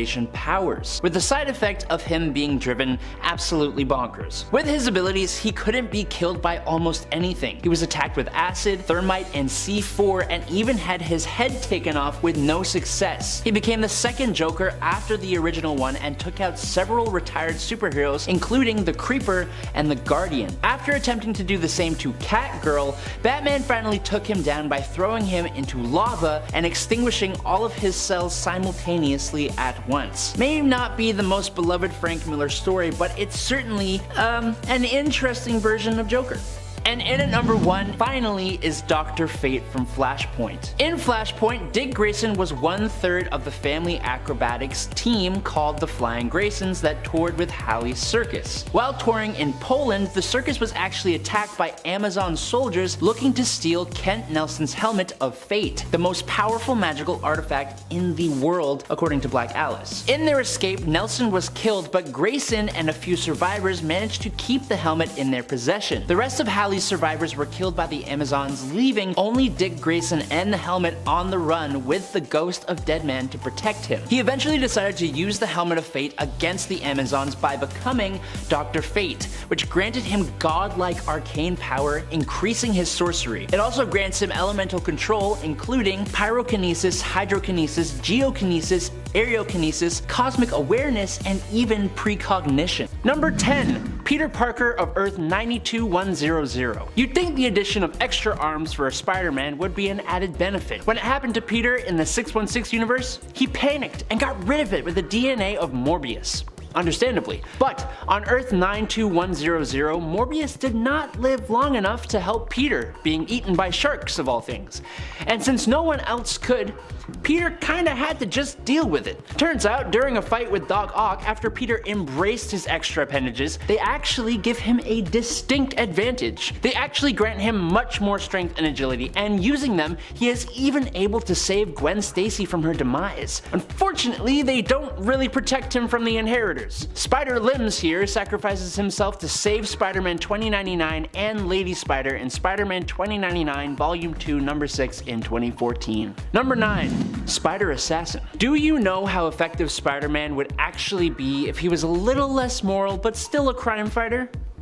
pretty effective. And while we've seen a few different examples of this, I chose to pull from What If? Spider-Man vs. Wolverine #1, where we are introduced to Spider Assassin. In his universe, with great power comes great responsibility and greater enemies, which led this Peter of Earth 8351 to leave New York to protect his family. He joined up with Wolverine, and likely because of this friendship, he is much less opposed to sending criminals to the afterlife. He's also almost always serious, not resorting to quips and jokes to cope with situations anymore, which is reflected in his costume, which is a much darker look, especially with those black eyes. I really dig it. His web shooters have also been shown to shoot black webs in some panels, and they also include firearms. He is an effective addition to the Spider Army when it was formed, and an extremely effective Spider-Man indeed. Number 8, Spider-Man. Alright, yeah. Nope, not a fan of this one. You ever seen those videos of people finding spider nests where it's literally a swarm of spiders? Yeah, okay, imagine that, but they're superpowered and come together to take on a human form. Now you've got the terrifying Spider-Man, which, side note, that's a great name. In Spider-Geddon #3 of 2018, we are introduced to a colony of radioactively powered spiders who consumed a high school boy by the name of Peter Parker when he fell into their enclosure at Horizon Labs. After consuming Peter, the spiders gained a sort of hive mind in Peter's image and began fighting crime in Cruel York of Earth 11580. Other than his usual Spider-Man powers and the benefits of being a swarm of spiders, the colony is also able to poison its victims with a bite, or, if they're hungry for power, devour them whole. And it's incredibly hard to actually de-life this guy, as even a single spider being alive means technically Spider-Man is also still alive and can multiply to rebuild itself. Number 7, MCU Captain America. I find it hard to be able to put most of the MCU iterations of characters into a list of most powerful versions of themselves. The MCU tends to depower a lot of their characters, which I suppose is understandable from like a storytelling perspective. But when this version of Cap wields Mjolnir and smacks around Thanos for a little while, nearly beating him all on his own, a feat the Hulk could not even achieve, and then fights the army Thanos brought with him, all with minimal training wielding the power of Thor, it's honestly a sight to behold. I almost wish they showed us Cap going through time, fixing all the branched timelines the Avengers had created. It would have been so cool seeing the ways he could use the hammer. Like, imagine Captain America flying through the air with his shield in one hand and being dragged by Mjolnir in the other. It would just be really cool. Number 6. Danielle Cage. On Earth 15061, Danielle Cage, the daughter of both Luke Cage and Jessica Jones, would eventually become the Captain America of her time. And, well, let's just think about this for a second. The subsonic flight and superhuman longevity of her mother, with the bulletproof skin of her father, plus the superhuman strength, durability, stamina, speed, and healing factor of both of them? Yes, Danielle Cage doesn't just use the shield of Captain America. She is the shield. She arguably does not even need her shield, which is a controllable drone replica of the original. Unfortunately, we don't get to see much of this version of Danielle Cage, but we know Danielle is a force to be reckoned with, and as such, she is a Captain America who deserves to be on this list. Number 5. Venom 2099. The Earth of Spider-Man 2099 is pretty awesome. Cyberpunk themes, President Doom, a seriously flawed Miguel O'Hara as Spider-Man with that awesome suit. It shouldn't be any surprise that the Venom of 2099 is just as awesome and pretty terrifying. The Venom symbiote in this world has been around for a long time. Like, long enough even to have it evolve to have new abilities. Really cool stuff like acid blood and spit. This version of the symbiote bonded itself to Kron Stone, the son of Tyler Stone and the elder half-brother of Miguel O'Hara. Kind of confusing. The symbiote first appears when it tries to de-life Tyler in the hospital, and that is when Spider-Man intervenes. The fight goes on for a long time, like several issues long, with Venom making Spider-Man choose between his two loves and even de-lifing Spider-Man's former lover, Dana. After Miguel learned of Venom's weakness to sound, sonic sounds were emitted all over the city, stunning Venom and allowing Spider-Man to beat him. Later, the symbiote would merge with Roman the Submariner and flee into the ocean. But this version of the Black Goop really had some power, not to mention some anger issues. He was a true antithesis to Spider-Man, as Venom should be. Number 4. Host Rider. Ooh, wordplay.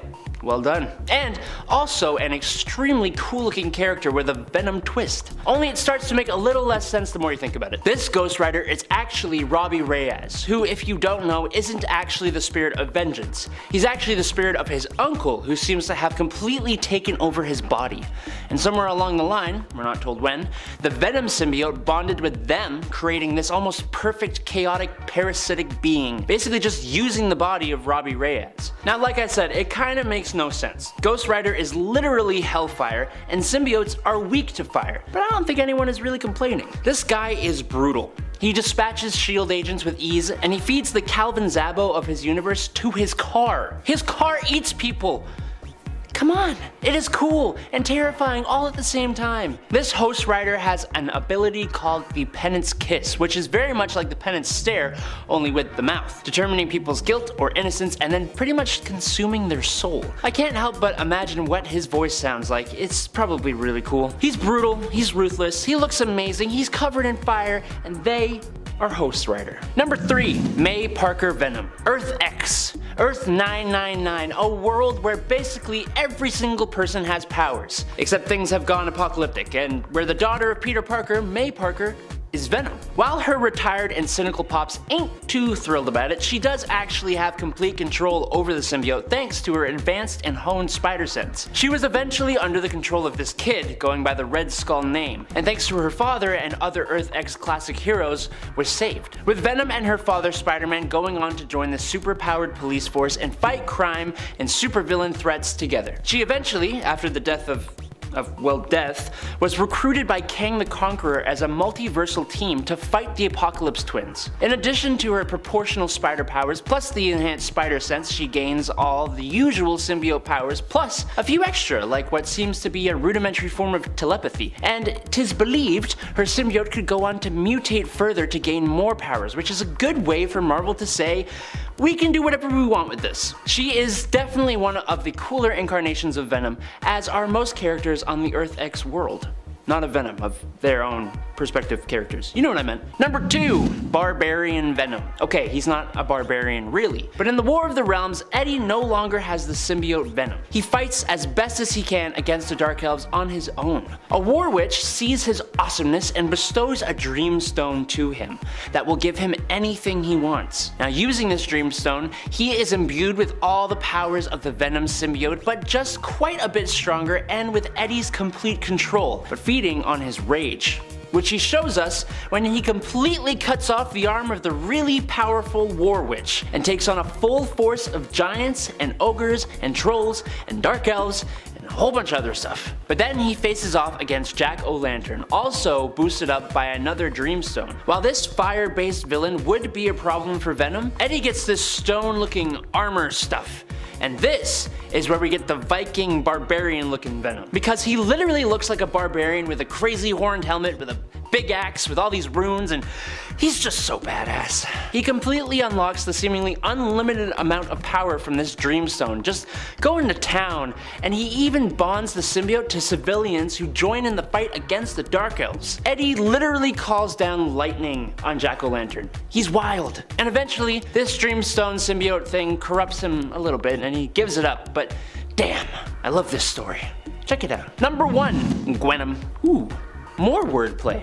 Even nicer. But she hasn't just got wordplay on her side. No, Spider-Gwen of Earth 65, or Ghost Spider, which is way better, has easily one of the best costumes of all the Spider heroes. Throw in a healthy dash of a symbiotic monster from outer space, notorious for giving great fashion advice, and, well, look at her. She's absolutely amazing. On top of that, Gwen sort of relies on Venom for her powers, since her original powers started to fade. But while that sounds bad, Gwen has actually learned to find a very healthy balance with her symbiote. The symbiote itself enhances whatever emotions the host has, right? So when she first bonded with Venom, thanks to a corrupt Matt Murdock Kingpin, who she was forced to team up with, she was rage-fueled and looking for revenge against the Rhino for attacking her father, and eventually against Murdock himself. But over time, she realized that she needed to control that and give Venom better qualities to enhance, in order to control and find balance with the symbiote. In a way, Venom actually helped her to become a better hero, all while still retaining that really, really sweet suit. Mwah. Chef's kiss, Gabella. Number 10, Mazaz. On Earth 3, things are kind of backwards. Power and strength reign supreme, and those who are superheroes and villains in the Prime Universe are supervillains and heroes respectively in Earth 3. Alexander Luthor, for example, was the most powerful superhero on Earth, going by the name Mazaz, which is Shazam backwards. Now, he's technically a good guy, but his power is what I find truly terrifying. Mazaz has the ability to absorb the powers of any superpowered being that he took the life of through his lightning. Using this, he gained all the powers of Bizarro, including invulnerability, self-sustenance, Arctic vision, flame breath, and kryptonite immunity. He got the powers of the Firestorm Matrix from Deathstorm, which are too many to list, the Speed Force abilities from Johnny Quick, and the powers of Hawkwing. While the characters he fought were arguably worse than him, no one from Earth 3 is really good, and he is absolutely terrifying, when he is powered up of course. Number 9, Bump in the Night. For starters, DC's House of Horror is basically a collection of short stories featuring different characters. They are all equally interesting and horror themed. The Possession of Billy Batson and Last Laugh stories are particularly interesting, but for today's video, I think I want to talk about the very first one. Bump in the Night. This short story follows Martha Kent on the night Kal-El arrives on Earth. Jonathan Kent has gone out to explore what exactly caused a big bang and a trail of smoke on the Kent's farm, but he isn't coming back. As Martha worries about where her husband has gone to, she goes back inside the house, but Martha starts hearing bumping and thumping coming from upstairs in the house. Suddenly, a demonic humanoid child crashes through the ceiling and begins attacking her. She tries to run to the barn, but fiery beams of energy fire from the creature, blowing up the barn. She takes refuge in her truck only for the creature to land on the hood, shrieking. It throws the truck across the yard and Martha gets out wounded only for the truck to explode. The creature flies away with the symbol of an S emblazoned on his chest. If you are looking for comic book content, this is the place to find it, so hit us with a subscribe to stay inundated with tons of videos about all your favorite heroes. Thank you. Number 8, Speed Demon from the Amalgam Universe. The Amalgam Universe, where the worlds of Marvel and DC collide, is honestly an amazing place. We get all kinds of crazy mashups like Wolverine and Batman, but while that is incredibly awesome, the one I think may be better for this list would be Blaze Allen, the Speed Demon, or basically the Flash mashed together with Ghost Rider. Yes, it's as crazy as it sounds, and honestly, it's more totally awesome than it is scary, but Ghost Rider is already fast with his motorcycle, so imagine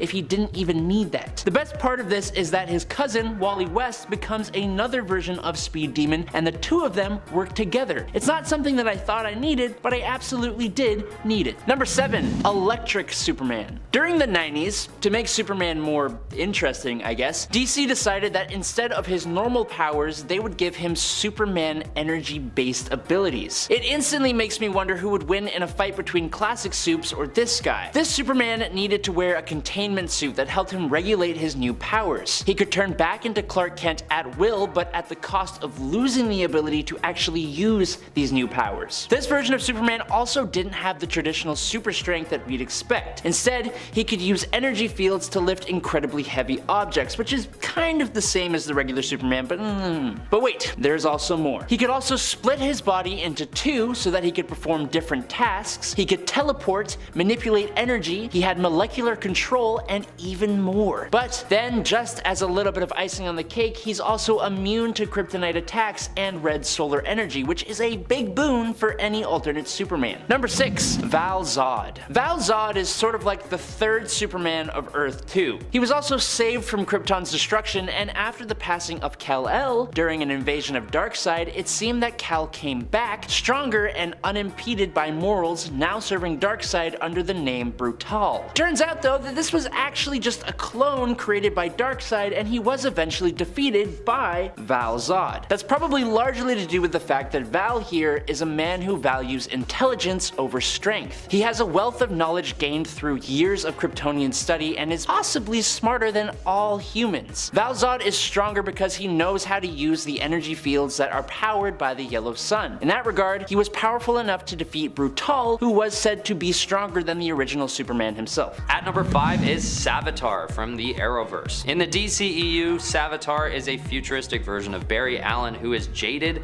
by a failure that turns his family and friends against him. So what does one do when they're cast out of society? Right, they decide to become a god. But joking aside, he does get his speeds to a point where he easily surpasses the abilities of his prime self and even starts to notice his body ripping apart due to such high speeds. This is why we see him in this insane armor. He designs this armor to keep himself safe at his unimaginable speeds. He then goes back in time and across dimensions to spread awareness of his godlike status before going back to modern day Prime Earth and facing himself as this newly improved yet fully evil variant. At number 4 is Black Flash. Black Flash is a manifestation of death that is fast enough to chase down any speedster and take them out for good. He can move faster than the speed of light and is immortal, putting him very high on the list. It's unclear why Black Flash is always trying to kill speedsters like Barry Allen and Wally West, but it's suggested that these speedsters are so fast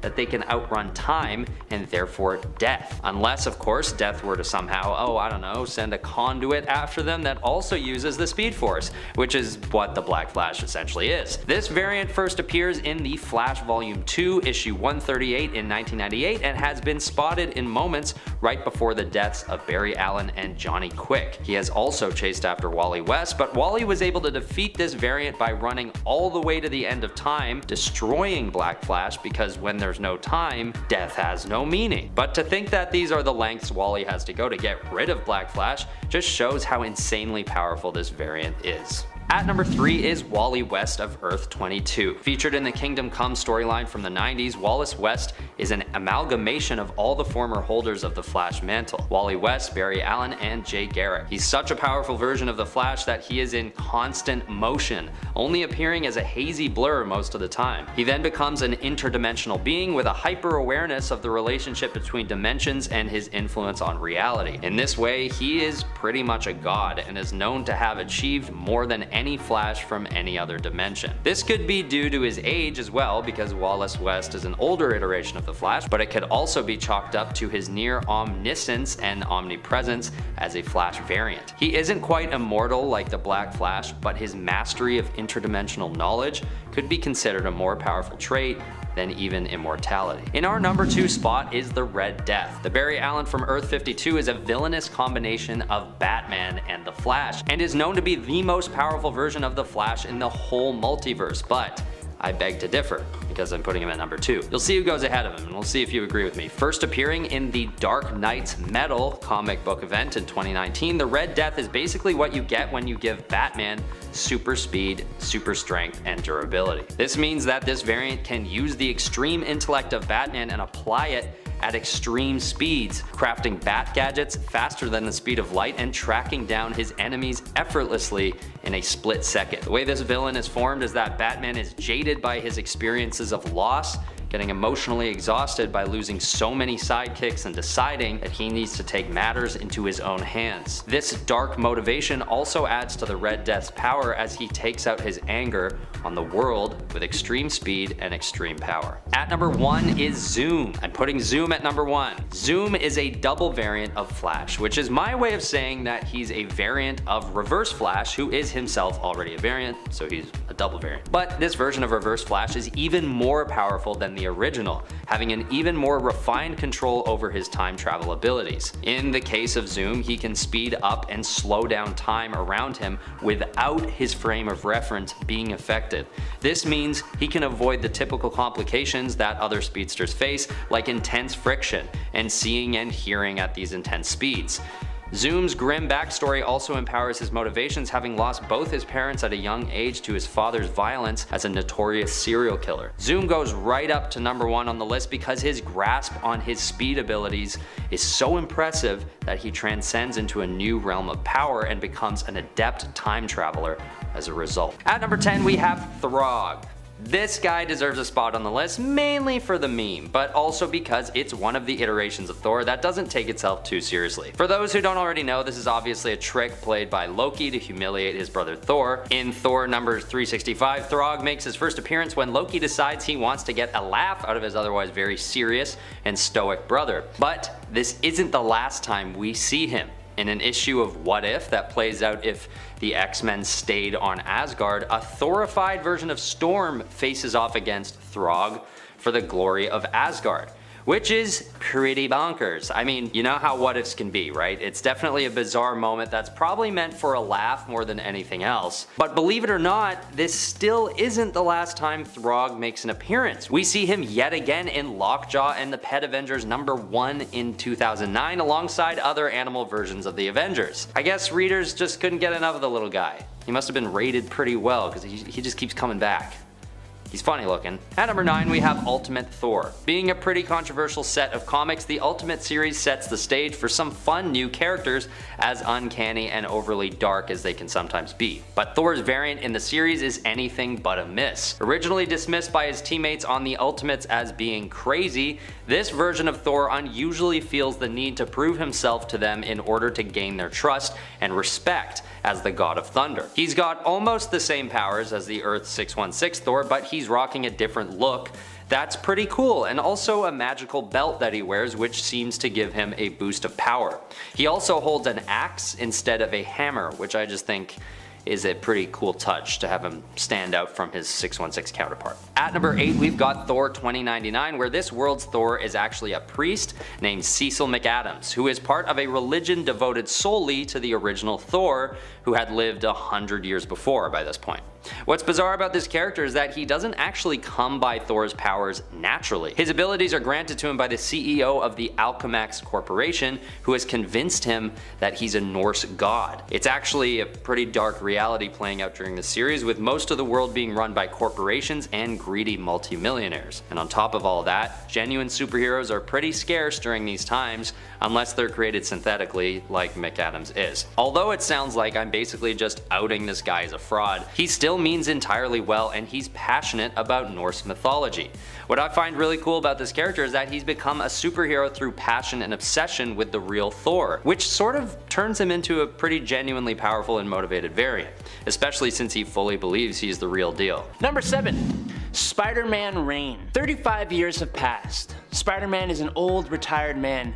Mary Jane Watson has passed away. New York is under the control of dictator Mayor Waters and his police force called Reign. But unbeknownst to most, it was Venom who had been pulling the strings, taking the position of aide to the mayor in the body of Edward Sachs. This version of Venom is much more brooding, maniacal, and downright dastardly than his mainline counterpart, plotting, scheming for the eventual return of his rival. He's a bitter old symbiote since Spider-Man retired, feeling abandoned by the hero and cannot wait to get his hands back on him. He has replicated himself thousands of times, put together the Sinister Six, and has trapped the citizens of New York in the city with his security system known as Webb, that's W-E-B-B. All that, and he is still defeated by the end of the comic.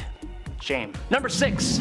Agent Venom. Flash Thompson, the bully to Peter Parker and unknowingly his high school #1 fan. After he goes off to the army and loses both of his legs, he joins up with a secret government program, Project Rebirth 2.0, that sees him bond with the Venom symbiote to become Agent Venom, a symbiote super soldier who set off on his own as a hero, joining the Secret Avengers, the Guardians of the Galaxy, Thunderbolts, and fighting in lots and lots of stories before he lost the symbiote and eventually became Agent Anti-Venom. With the symbiote, Flash gets the superhero starter pack of powers, plus those awarded to hosts of symbiotes. So that's wall crawling, web generation, spider sense, plus invulnerability to spider sense, invisibility, symbiote tendrils, and shapeshifting, and hive mind, and all that extra good stuff. But being a soldier, he is also extremely adept with weapons. He's an awesome fan favorite character, just like the original Venom, giving him a whole ton of the power of popularity. Number 5.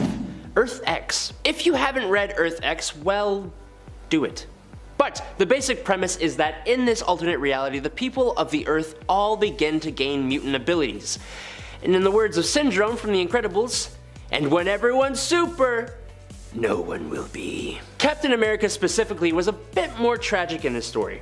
For starters, he felt unworthy as he had actually separated the Red Skull from his head using his shield in an act of vengeance, causing him to step down from the Avengers out of shame. But this likely led to all the Avengers except Vision being defeated by Absorbing Man. So this Cap was a faded version of what he could have been, but he still had all the same powers and abilities and still fought against what was wrong and stood for what was right. But it's when he passed on that he actually became more powerful. Cap turned into one of Mar-Vell's avenging hosts, which were basically angels in the realm of the dead. His wings enabled him to fly. He could change his shape, but usually looked like himself. He was able to travel between the dimensions of the land of the dead to paradise, and from paradise to the antimatter sun of the negative zone. On top of that, Cap could also awaken the latent memories of those in the realm of the dead with a single touch. He also wielded an extremely cool sword, but we don't know what its capabilities really are because he never used it.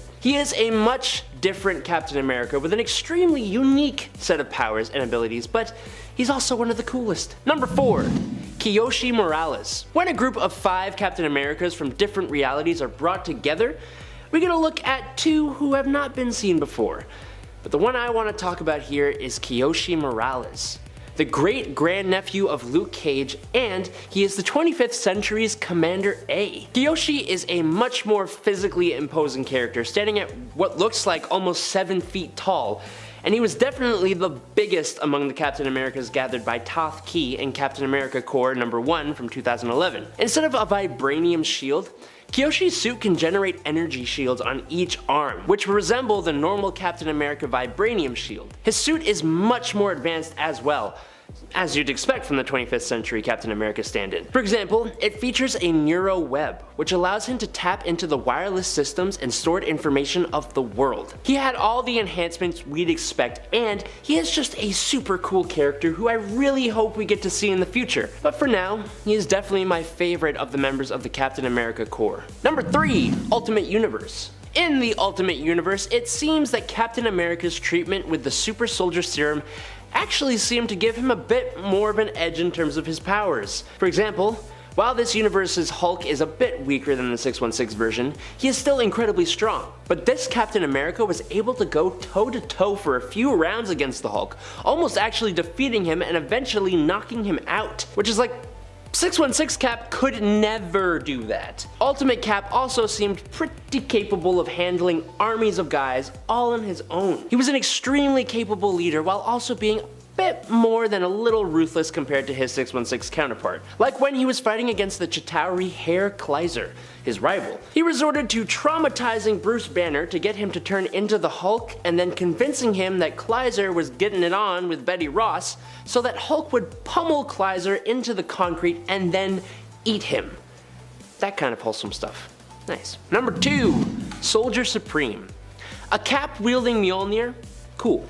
But how about a Cap with the mystical and magical powers of the Sorcerer Supreme? Well, we get that in Infinity Warps, when Gamora, wielding the Infinity Gauntlet, basically folds reality in half, merging characters with other characters. One of the two merged together, in case you didn't catch on, is Captain America Steve Rogers and the Sorcerer Supreme, Dr. Stephen Strange. The result would be Stephen, with a PH, Rogers, the Soldier Supreme. He fought in World War II against the German Hell Priest Dormammu Red, and would use his super enhancements and military training alongside his mystical and magical abilities. During World War II, he teamed up with his Howling Commandos of Hoggoth, including Dum Dum Fury and Bucky Wong. Later, in the modern era, after returning from banishment in the Negative Zone, he would team up with Iron Hammer, Arachnite, and Weapon Hex to battle against Devondra. Number 1. Super Soldier. Seems like when you take one character and smush them together with another character, you get a pretty OP